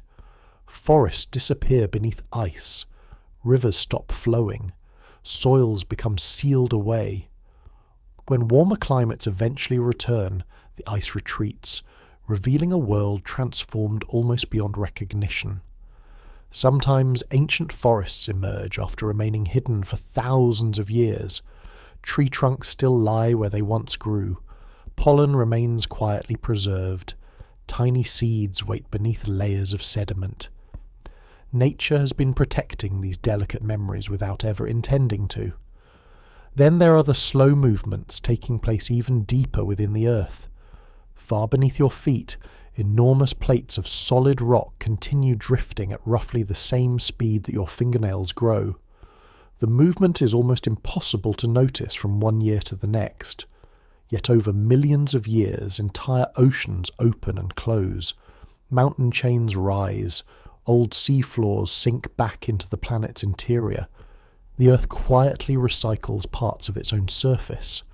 This process is one reason so much of the oldest geological record has disappeared forever. Some rocks have not merely been buried.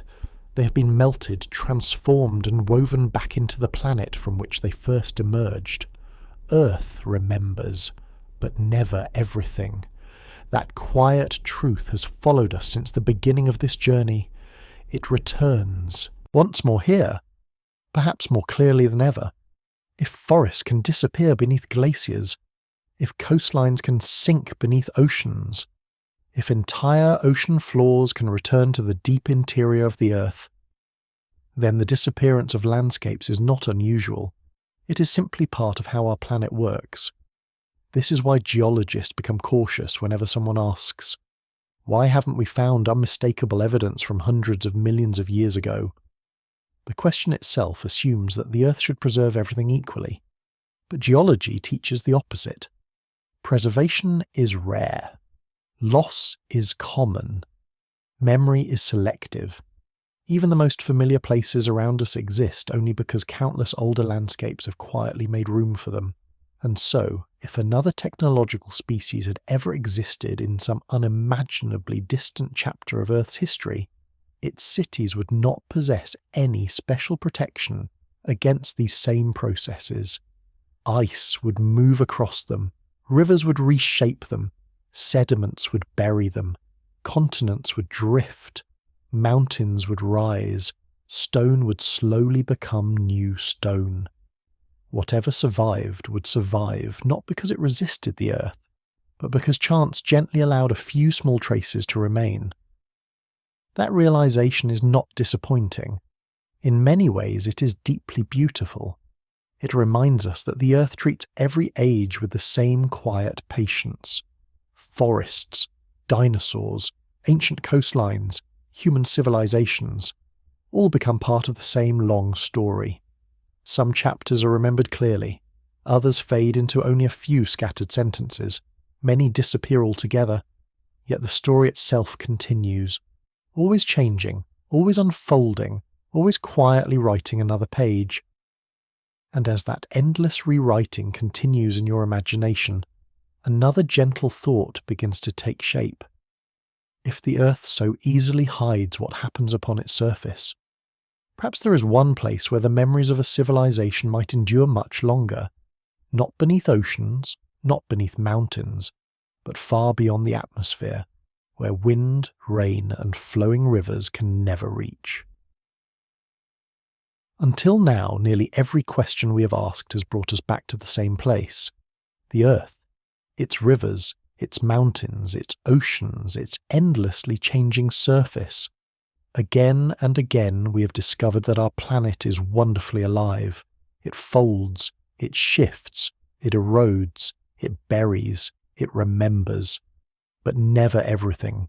Now, for the first time in our journey, let your attention drift gently upward, beyond the clouds, beyond the blue sky, beyond the atmosphere itself. Not because we are leaving the Earth behind, but because we are following another quiet question.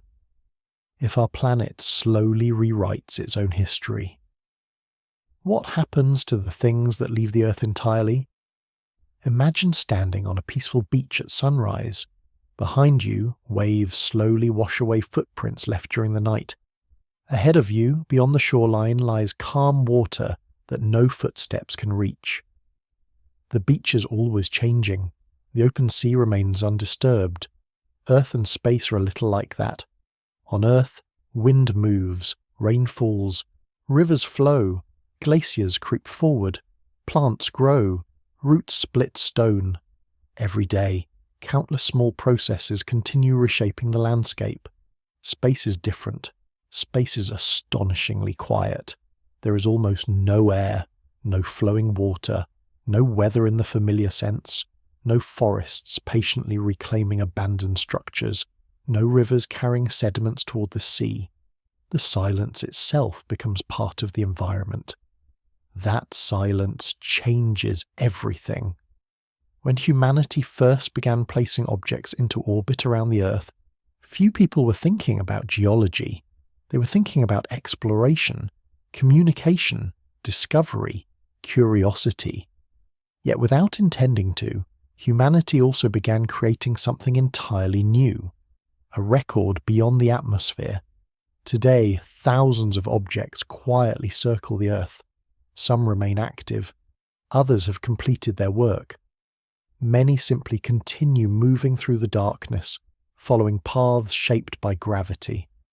They are not permanent. Some gradually return to the atmosphere, where they burn away as gentle streaks of light. Others remain much longer, circling the planet year after year. Their existence reminds us that not every chapter of civilization is written upon the ground beneath our feet. Some chapters drift silently overhead. Now let your imagination travel a little farther. Imagine a quiet plain beneath the sunlight, not on Earth, but on the moon. There is no wind here, no rainfall, no flowing rivers, no trees stretching roots into the soil, only fine dust resting beneath an endless black sky.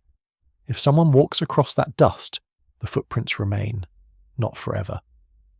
Tiny impacts from microscopic particles slowly disturb the surface. Time still exists. Nothing escapes time completely. But change comes with extraordinary patience. A footprint that would disappear within hours on a rainy hillside on Earth may remain recognizable for millions of years on the moon. That contrast is remarkable.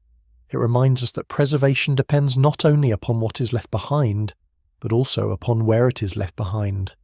Geology teaches this lesson again and again. The environment shapes memory. Imagine writing two identical letters. One is placed inside a quiet library, protected from weather and sunlight. The other is left outside beneath changing seasons. Years later, the difference becomes obvious. The words were identical. Only the surroundings change their fate. Civilizations leave traces in much the same way. Some environments erase quickly, others preserve patiently. This idea leads to a fascinating scientific question. Suppose a technological civilization existed long before humanity. Suppose, somehow, it had also developed the ability to leave its home world. Would traces beyond its planet survive longer than traces left upon the surface below? No one knows. The question remains entirely hypothetical. Yet it illustrates an important principle. Sometimes the best preserved evidence may not remain where the civilization originally lived.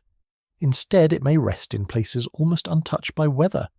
This idea is not limited to the moon. Small bodies throughout the solar system also experience extraordinarily slow change. Some asteroids preserve ancient surfaces for immense spans of time. Certain regions of Mars change only gradually. Even there, however, time continues its quiet work. Fine dust settles, tiny impacts accumulate. Nothing remains perfectly unchanged. The universe itself is never completely still. Perhaps that is another gentle lesson hidden within this journey. When we imagine permanence, we often think of stone. But permanence is always relative. Compared with a single human lifetime, a mountain seems eternal. Compared with hundreds of millions of years, even mountains rise and disappear. Compared with Earth's restless surface, the moon appears remarkably stable. Compared with the age of the universe, even the moon continues changing. Everything belongs to time, only the rhythm is different. This perspective also changes the way we think about exploration. Sometimes people describe space as humanity's escape from Earth. But perhaps it is something quieter than that. Perhaps it is simply another place where the story of life continues. A new chapter written beneath different conditions. A chapter where memory behaves differently. Where silence itself becomes a kind of preservation. If future scientists millions of years from now wish to understand the civilization that once flourished on Earth, they might not begin by searching only beneath ancient cities. They might also look upward, toward the quiet companions we have placed beyond our atmosphere, not because those objects are more important than the Earth, but because they have lived in a gentler environment, an environment where weather seldom interrupts the slow passage of time, and yet, even if every satellite eventually falls, even if every spacecraft slowly fades beneath cosmic dust, even if every footprint becomes softer with unimaginable age, the deeper lesson remains unchanged. No object survives because it is important. It survives because the environment allows it to. That simple truth has quietly accompanied us from the beginning. The Earth remembers, the moon remembers differently, space remembers differently still. Every place tells history according to its own patient rhythm. As you rest with that thought, another quiet realization begins to emerge. Perhaps the most enduring legacy of any civilization is not a machine orbiting a distant world, nor a footprint resting in silent dust. Perhaps in the end, even the most extraordinary technology slowly becomes part of nature itself, until the boundary between the two gently disappears. Throughout this journey, you have followed a quiet pattern that appears again and again. The Earth changes, mountains change, oceans change, the atmosphere changes. Even the smallest chemical fingerprints slowly evolve across unimaginable stretches of time. Now another gentle thought joins them. Perhaps technology changes in exactly the same way. When we look at a modern city, it is easy to imagine that it stands apart from nature.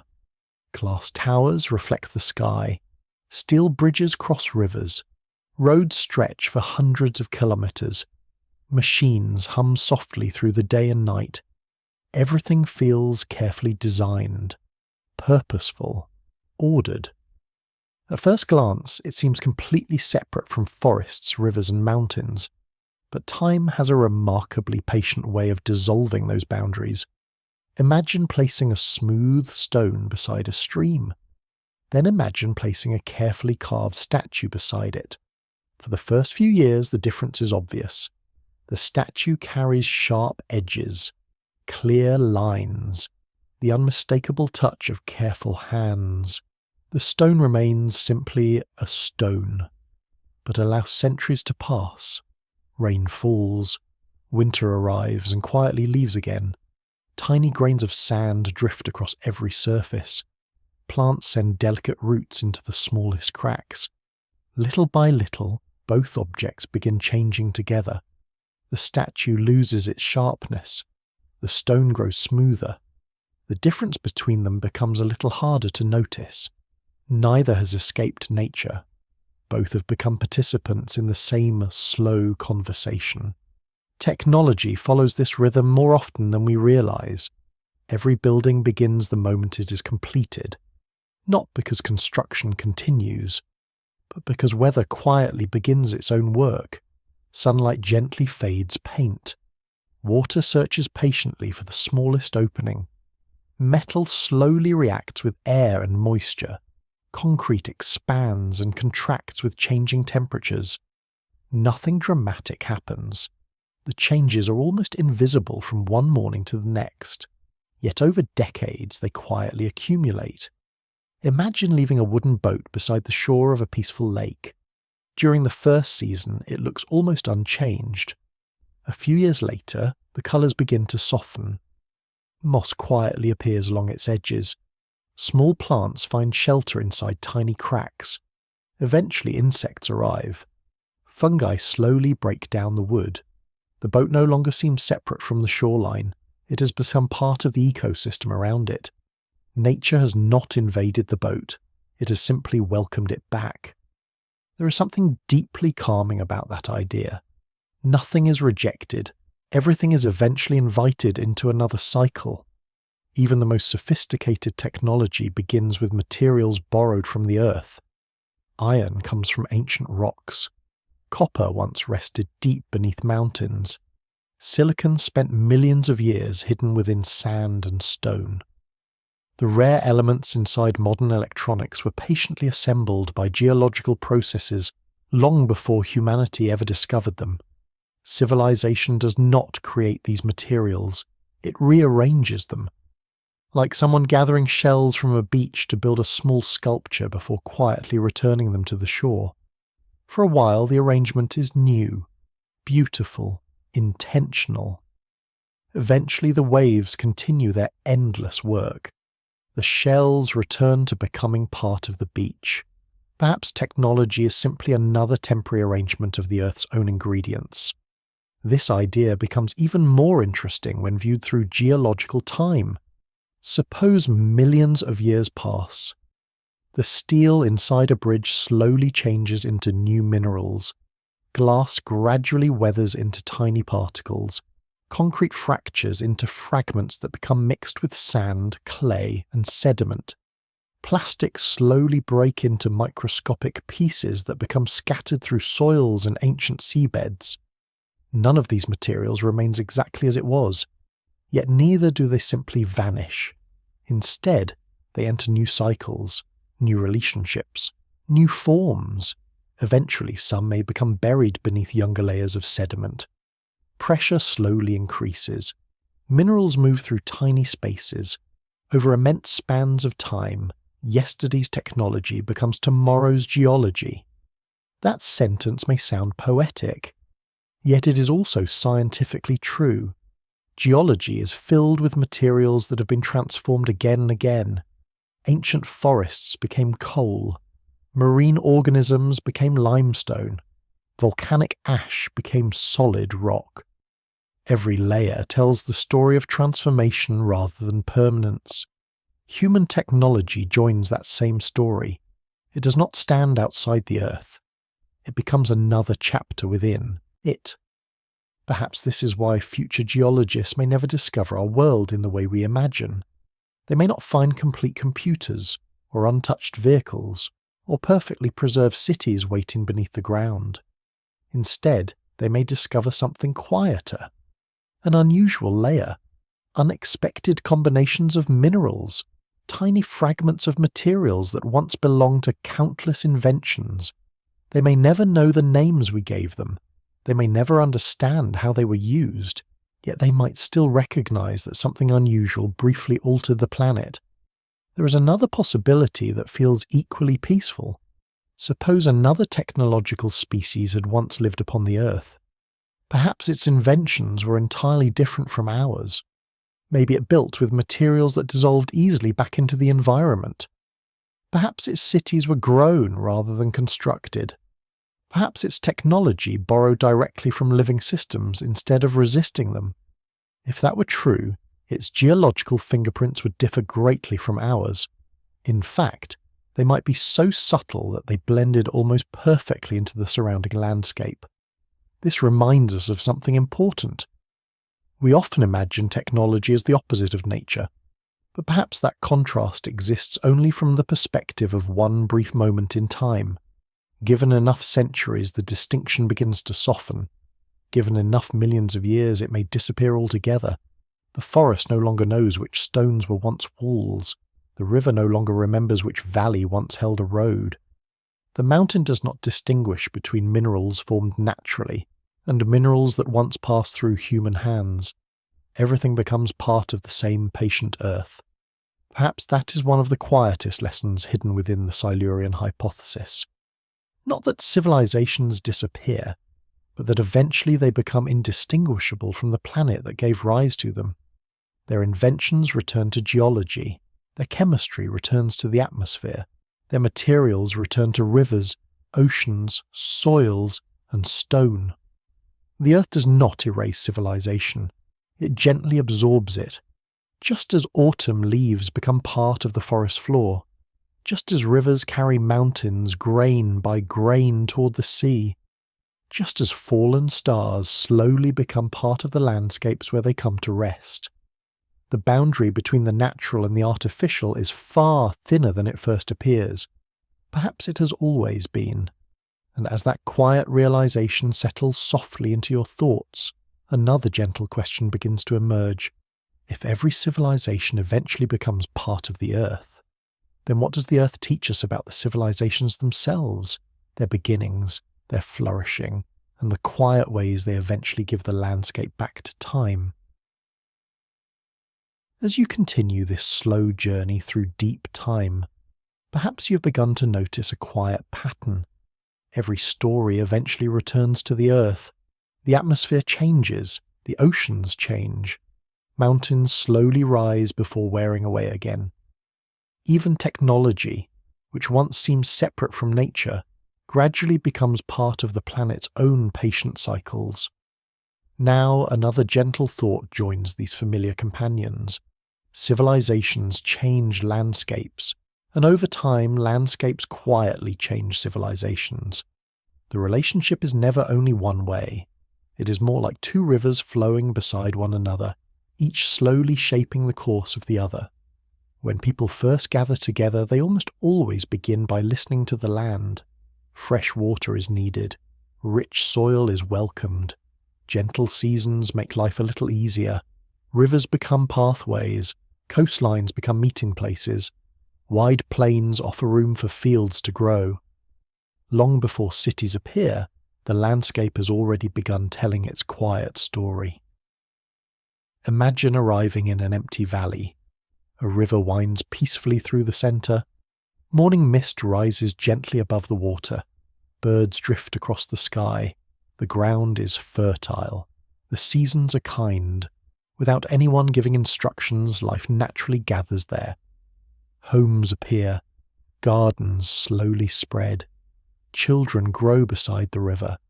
The valley becomes a place of memory, not because people forced themselves into the landscape, but because the landscape first welcomed them. For a while, it may seem that humanity is shaping the valley. Fields become larger. Bridges cross the river. Paths connect one home to another. The sounds of daily life quietly fill the air, and yet, beneath everything, the river continues flowing, almost unnoticed, almost unchanged. 1 year passes, then another, then hundreds. Very slowly the river begins shifting its course, only a few steps at a time.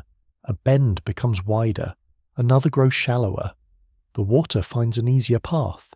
Generation after generation adapts without thinking much about it. A bridge is rebuilt. Fields move a little farther inland. New homes appear where the ground has become more stable. The civilization adjusts, not because it planned to, but because the landscape gently asked it to. This quiet conversation has unfolded throughout human history. Some coastlines slowly retreated as sea levels changed. Others expanded as rivers carried fresh sediment toward the sea. Forests quietly advanced into open grasslands. Dry regions gradually became greener. Greener regions slowly became dry. None of these transformations happened all at once. They unfolded with extraordinary patience, and civilization learned to move with them. Sometimes we imagine history as though people alone determine the future. But geology offers a gentler perspective. The Earth has always been one of history's quiet participants, not controlling every event, not deciding every outcome, simply continuing its own slow rhythm while every civilization learned to live within it. Imagine an old tree standing beside a narrow path. Thousands of travellers pass beneath its branches. Some stay only a moment. Others rest in its shade for hours. Generations come and go. The path slowly shifts as roots quietly grow beneath the soil. The travellers influence the tree very little. The tree quietly influences every traveller. The earth is a little like that tree. Its changes are measured not in years, but in ages. Its patience is almost beyond imagination. There's another reason this perspective feels important. When people speak about the rise and fall of civilizations, they often imagine dramatic endings, great battles, sudden disasters, one final moment after which everything changes forever. Sometimes history does unfold that way, but more often change is quieter. A harbour slowly fills with sediment. Trade routes gradually shift. The climate becomes slightly cooler, or slightly warmer. Rain arrives a little less often. The coastline moves a little farther away. A river quietly chooses another course. No single event ends a civilization. Instead, countless small adjustments slowly reshape daily life. Families move. Communities adapt. Cities become villages. Villages disappear into forests. Life continues, only differently. This rhythm feels surprisingly familiar. It mirrors everything we have already learned about the Earth itself. Mountains do not usually appear overnight. Neither do they disappear overnight. The atmosphere changes through countless tiny moments. The oceans rise and fall one gentle wave at a time. Civilizations follow similar rhythms. Perhaps that is because civilization has always been part of nature rather than separate from it. Like forests, like coral reefs, like migrating birds. Human societies respond to changing environments, adapting as best they can to each new chapter the planet quietly presents. There is something deeply comforting about this thought. It reminds us that permanence has never been the goal of nature. A flower blooms, then its petals drift away. The tree remains. Later, even the tree returns to the soil. The forest continues. Civilizations may be similar, each contributes something unique: knowledge, art, language, music, ways of understanding the world. Then slowly those gifts become part of the larger human story, just as fallen leaves become part of the forest floor. The Earth does not judge whether one civilization was greater than another. It simply receives them all with the same quiet patience. Stone becomes sediment, sediment becomes rock, rock becomes mountain, mountain becomes sand. The cycle continues without hurry. Perhaps millions of years from now, future geologists studying our own age will not separate humanity from the landscapes we inhabited. They may see both as parts of one interconnected system. The rivers that supplied our cities, the forests that influenced our climate, the minerals that became our technology, the atmosphere that recorded our presence. None exists entirely alone. Each quietly shaped the others. That may be the deepest lesson of all. Civilizations do not stand upon the earth like visitors, arriving from somewhere else. They grow from it. They borrow its materials. They breathe its air. They drink its water.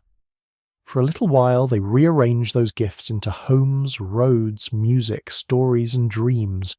Then slowly, they return everything, not as failure, not as disappearance, but as another gentle exchange within the endless cycles of the planet. The earth continues, the rivers continue, the winds continue, and somewhere within those continuing rhythms, every civilization becomes another quiet season in a story that has never truly stopped unfolding. As that peaceful image settles into your thoughts, another even quieter perspective begins to appear. If one day humanity itself becomes only a thin geological layer beneath countless younger ones, what small traces might still remain for a patient scientist to discover tens of millions of years into the future? For most of this journey, you have been looking backward, into vanished oceans, into ancient forests, into rocks that quietly remember worlds no one has ever seen. Now very gently, let us turn around, not to return to the present, but to look forward, far forward, so far that today's world has become as distant as the age of the dinosaurs feels to us now. Imagine that 50 million years have passed. The continents have continued their slow and patient drift. Mountain ranges have changed their shapes. New coastlines have appeared. Others have quietly disappeared beneath rising seas. Rivers have carved new valleys. Forests have spread into places that were once open plains. The earth has never paused. It has simply continued being itself. Now imagine that you are not a historian. You're not an archaeologist. You're a geologist. Your work is not to search for buildings or forgotten languages. Your work is to read the earth itself. You arrive at an exposed cliff where millions of years of history lie stacked one layer upon another. Each band of rock represents another chapter, a quiet page in the planet's diary. Some layers tell of warm tropical seas, others speak of ancient deserts. One records the ash from a distant volcanic eruption, another preserves tiny shells from creatures that drifted through long-vanished oceans. You study them patiently, one after another. Then you notice something unusual. Not a city, not a statue, not a machine. Something much quieter. One thin layer looks different. Its chemistry changes. Tiny particles appear that are uncommon elsewhere. The pattern repeats in rocks collected from many different parts of the world. Nothing dramatic, nothing impossible, simply different. You begin asking the same questions that geologists have always asked. Was this caused by changing oceans, by unusual volcanic activity, by a large asteroid impact, by a shifting climate? Each possibility is examined with care. Evidence is gathered slowly. Years pass, perhaps decades. The answers emerge only little by little. Eventually, one realization begins to take shape. For a remarkably brief moment in Earth's immense history, the planet experienced a collection of changes that appeared together. The atmosphere changed. the chemistry of sediments changed. Tiny manufactured materials became mixed into natural deposits. Certain metals appeared in unusual concentrations across wide regions. Nothing alone tells the entire story. Together, however, they form a pattern, a fingerprint. By now, that word has become familiar. Not a monument, a fingerprint. The Earth remembers, but never everything. The imagined geologist does not discover humanity because an intact skyscraper has survived 50 million years. That would be extraordinarily unlikely.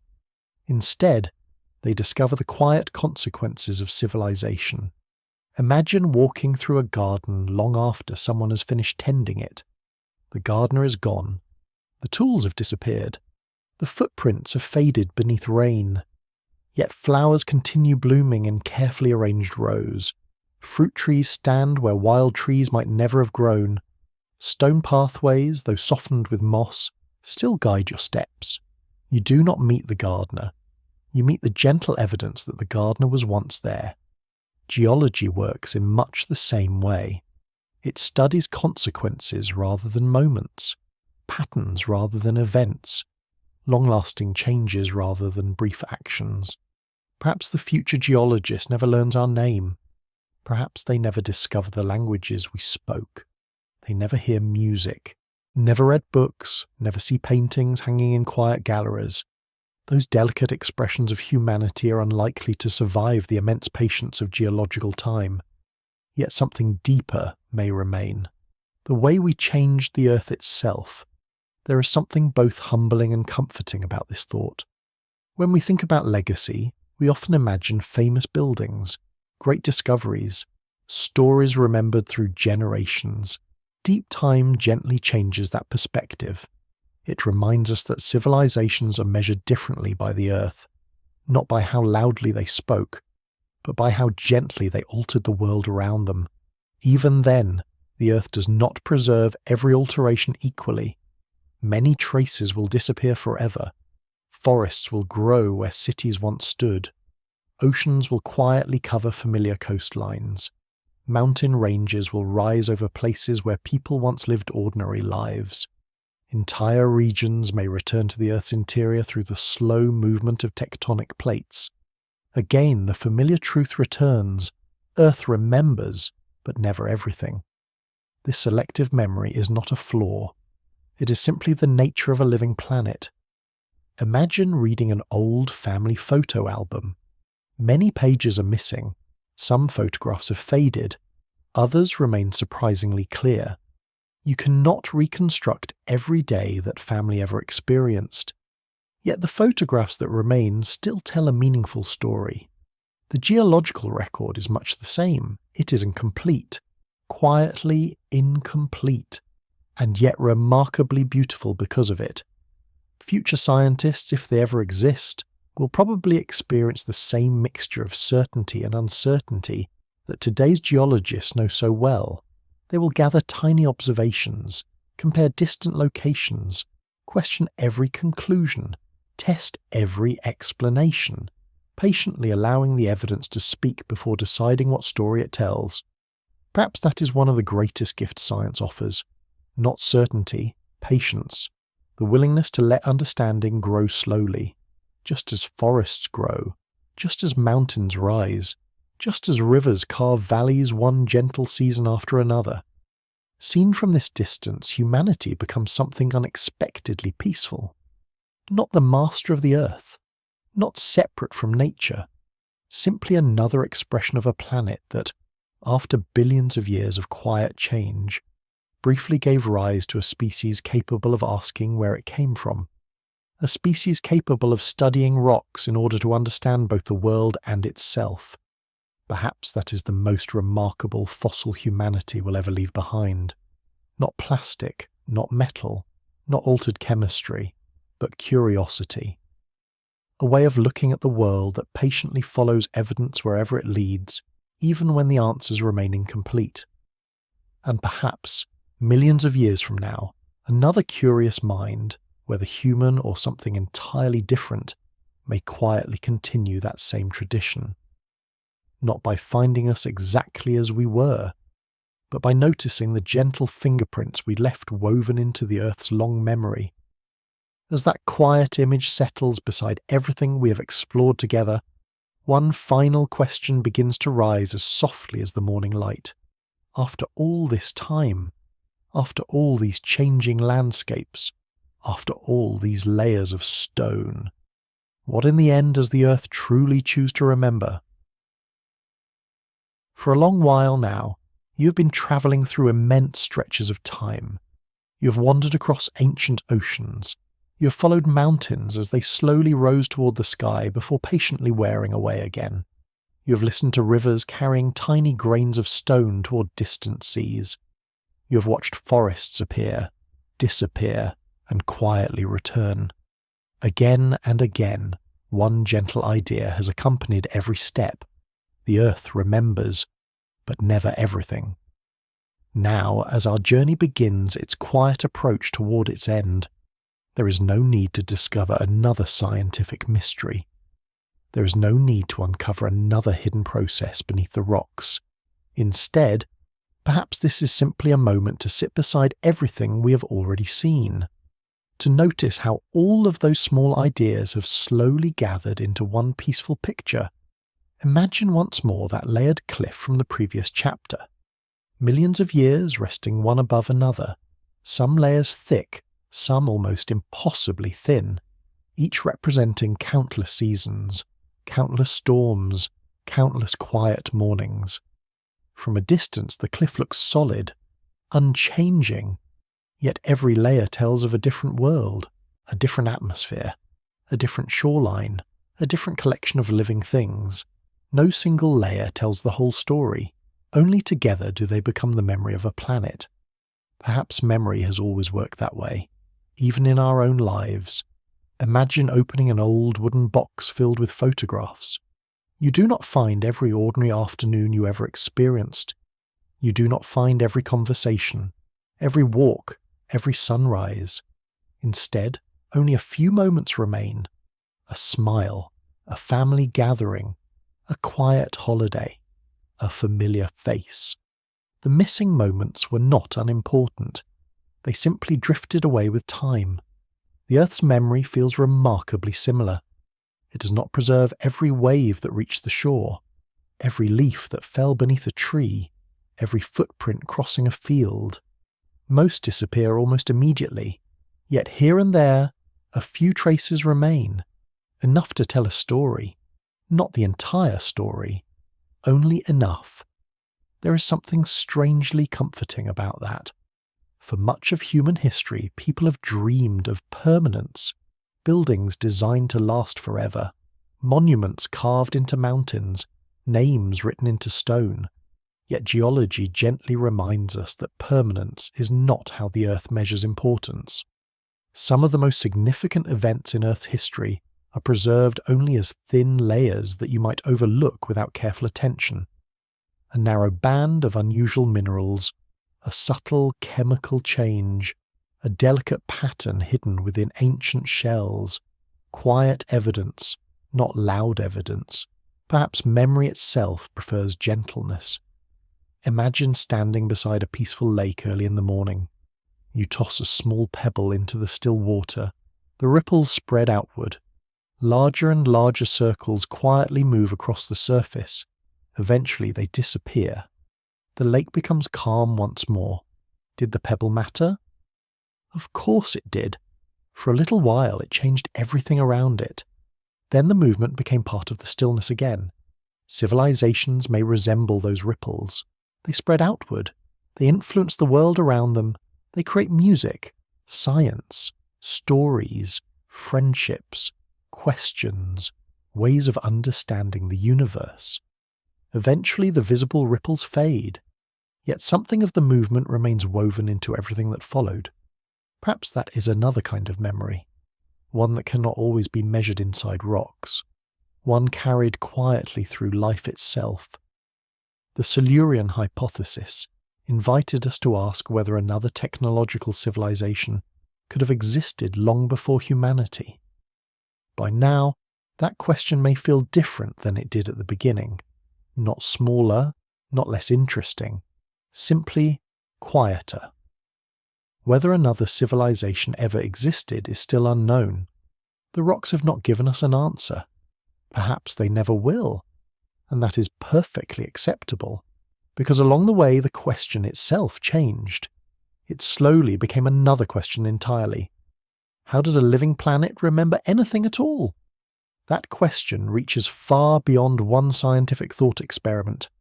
It touches every forest, every glacier, every coastline, every grain of sand resting quietly beneath the sea.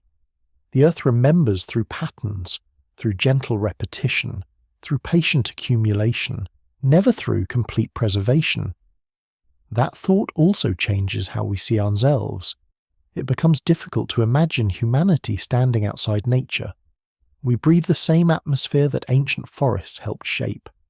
We drink water that has travelled through clouds, rivers, glaciers and oceans for hundreds of millions of years. The iron in our blood was forged inside stars long before the Earth existed. The calcium within our bones once rested inside ancient seas. Again and again, the boundary between ourselves and the planet becomes softer. Perhaps it was never truly there.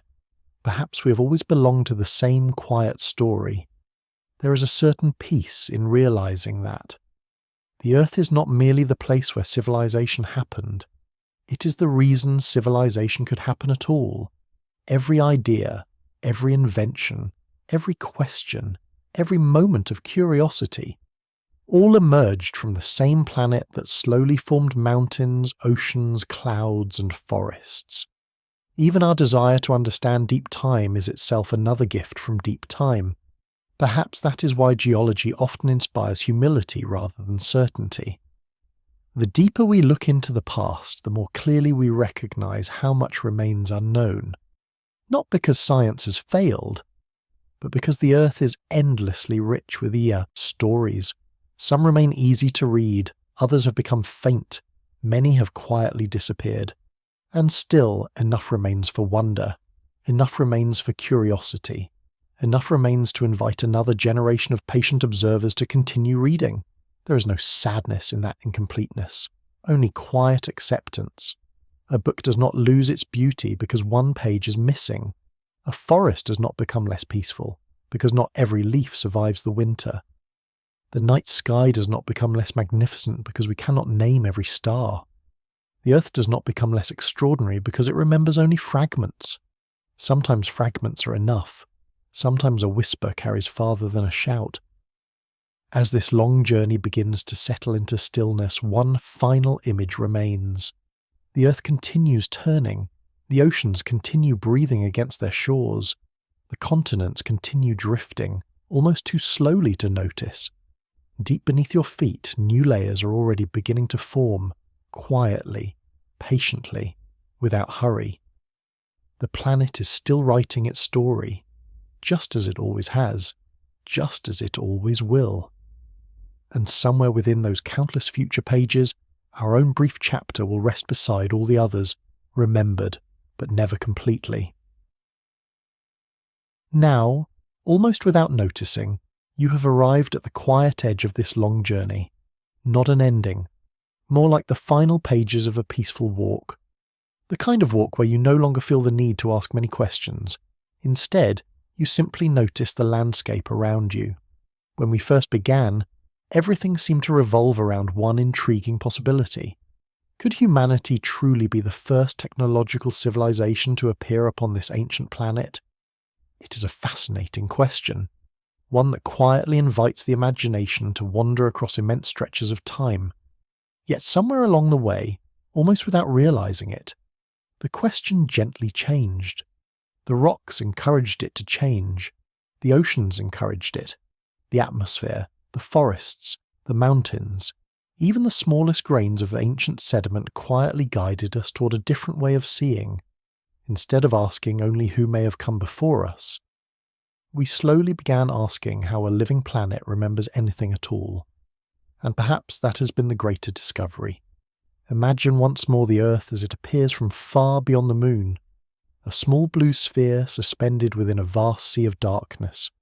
From that distance, no cities are visible, No roads, no bridges, no borders drawn across continents, only clouds drifting peacefully across oceans, the slow turning of the planet beneath the sunlight, the quiet glow of an atmosphere wrapped gently around a world of stone and water.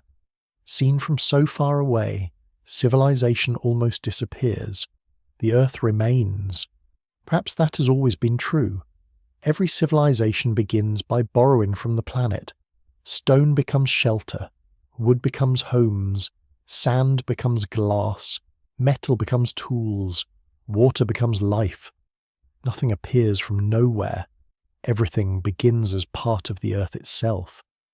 Then, for a little while, something extraordinary happens. Those borrowed materials become music. They become books. They become observatories looking toward distant galaxies. They become questions whispered beneath the stars.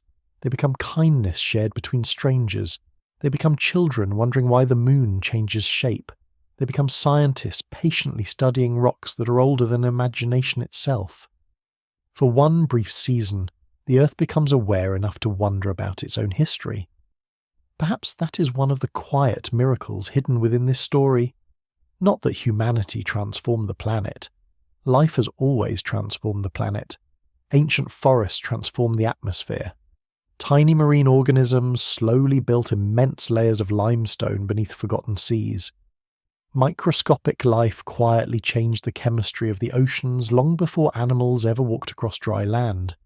Change has always been part of the Earth's story. Humanity simply became another chapter, different from those before it, yet still woven into the same endless book. The Silurian Hypothesis reminds us not to think of civilization as something standing outside nature. Instead, it invites us to see civilization as another natural process emerging from a living world. Just as rivers carve valleys, just as glaciers shape mountains, just as coral reefs patiently build islands beneath warm seas. For a little while, intelligence reshapes the planet too. Then, slowly, patiently, the planet reshapes intelligence's work. There is no struggle between the two, only an endless exchange, a conversation continuing across millions of years. Perhaps that is why the Earth never truly erases anything. It transforms. A forest becomes soil, soil becomes stone, stone becomes mountain, mountain becomes sand, sand becomes another shoreline waiting for another morning tide. Even our own creations quietly join that same rhythm. Glass becomes tiny grains, steel becomes new minerals, concrete becomes sediment. The boundaries soften, the names disappear, the materials remain. Eventually even technology forgets that it was once technology. It simply becomes another small part of the Earth. There is something unexpectedly comforting about that thought. It reminds us that permanence has never been the measure of beauty. A sunrise lasts only minutes. Autumn leaves remain only a season. A snowfall quietly melts beneath the warmth of spring. Yet none of these moments feels less meaningful because it is temporary. Perhaps civilizations are similar. Their value is not measured by how long they survive. It is measured by the quiet ways they briefly enrich the world around them, the questions they ask, the compassion they share, the understanding they leave for those who follow. Long after buildings disappear, long after roads become forests, long after coastlines find new shapes beneath changing seas, those moments remain woven into the continuing story of life itself. Perhaps, millions of years from now, another curious observer will stand upon a hillside somewhere on Earth. They may never know our names, they may never hear our languages, they may never discover our music or read our books. Instead, they may notice only a thin layer within the rocks, a quiet fingerprint.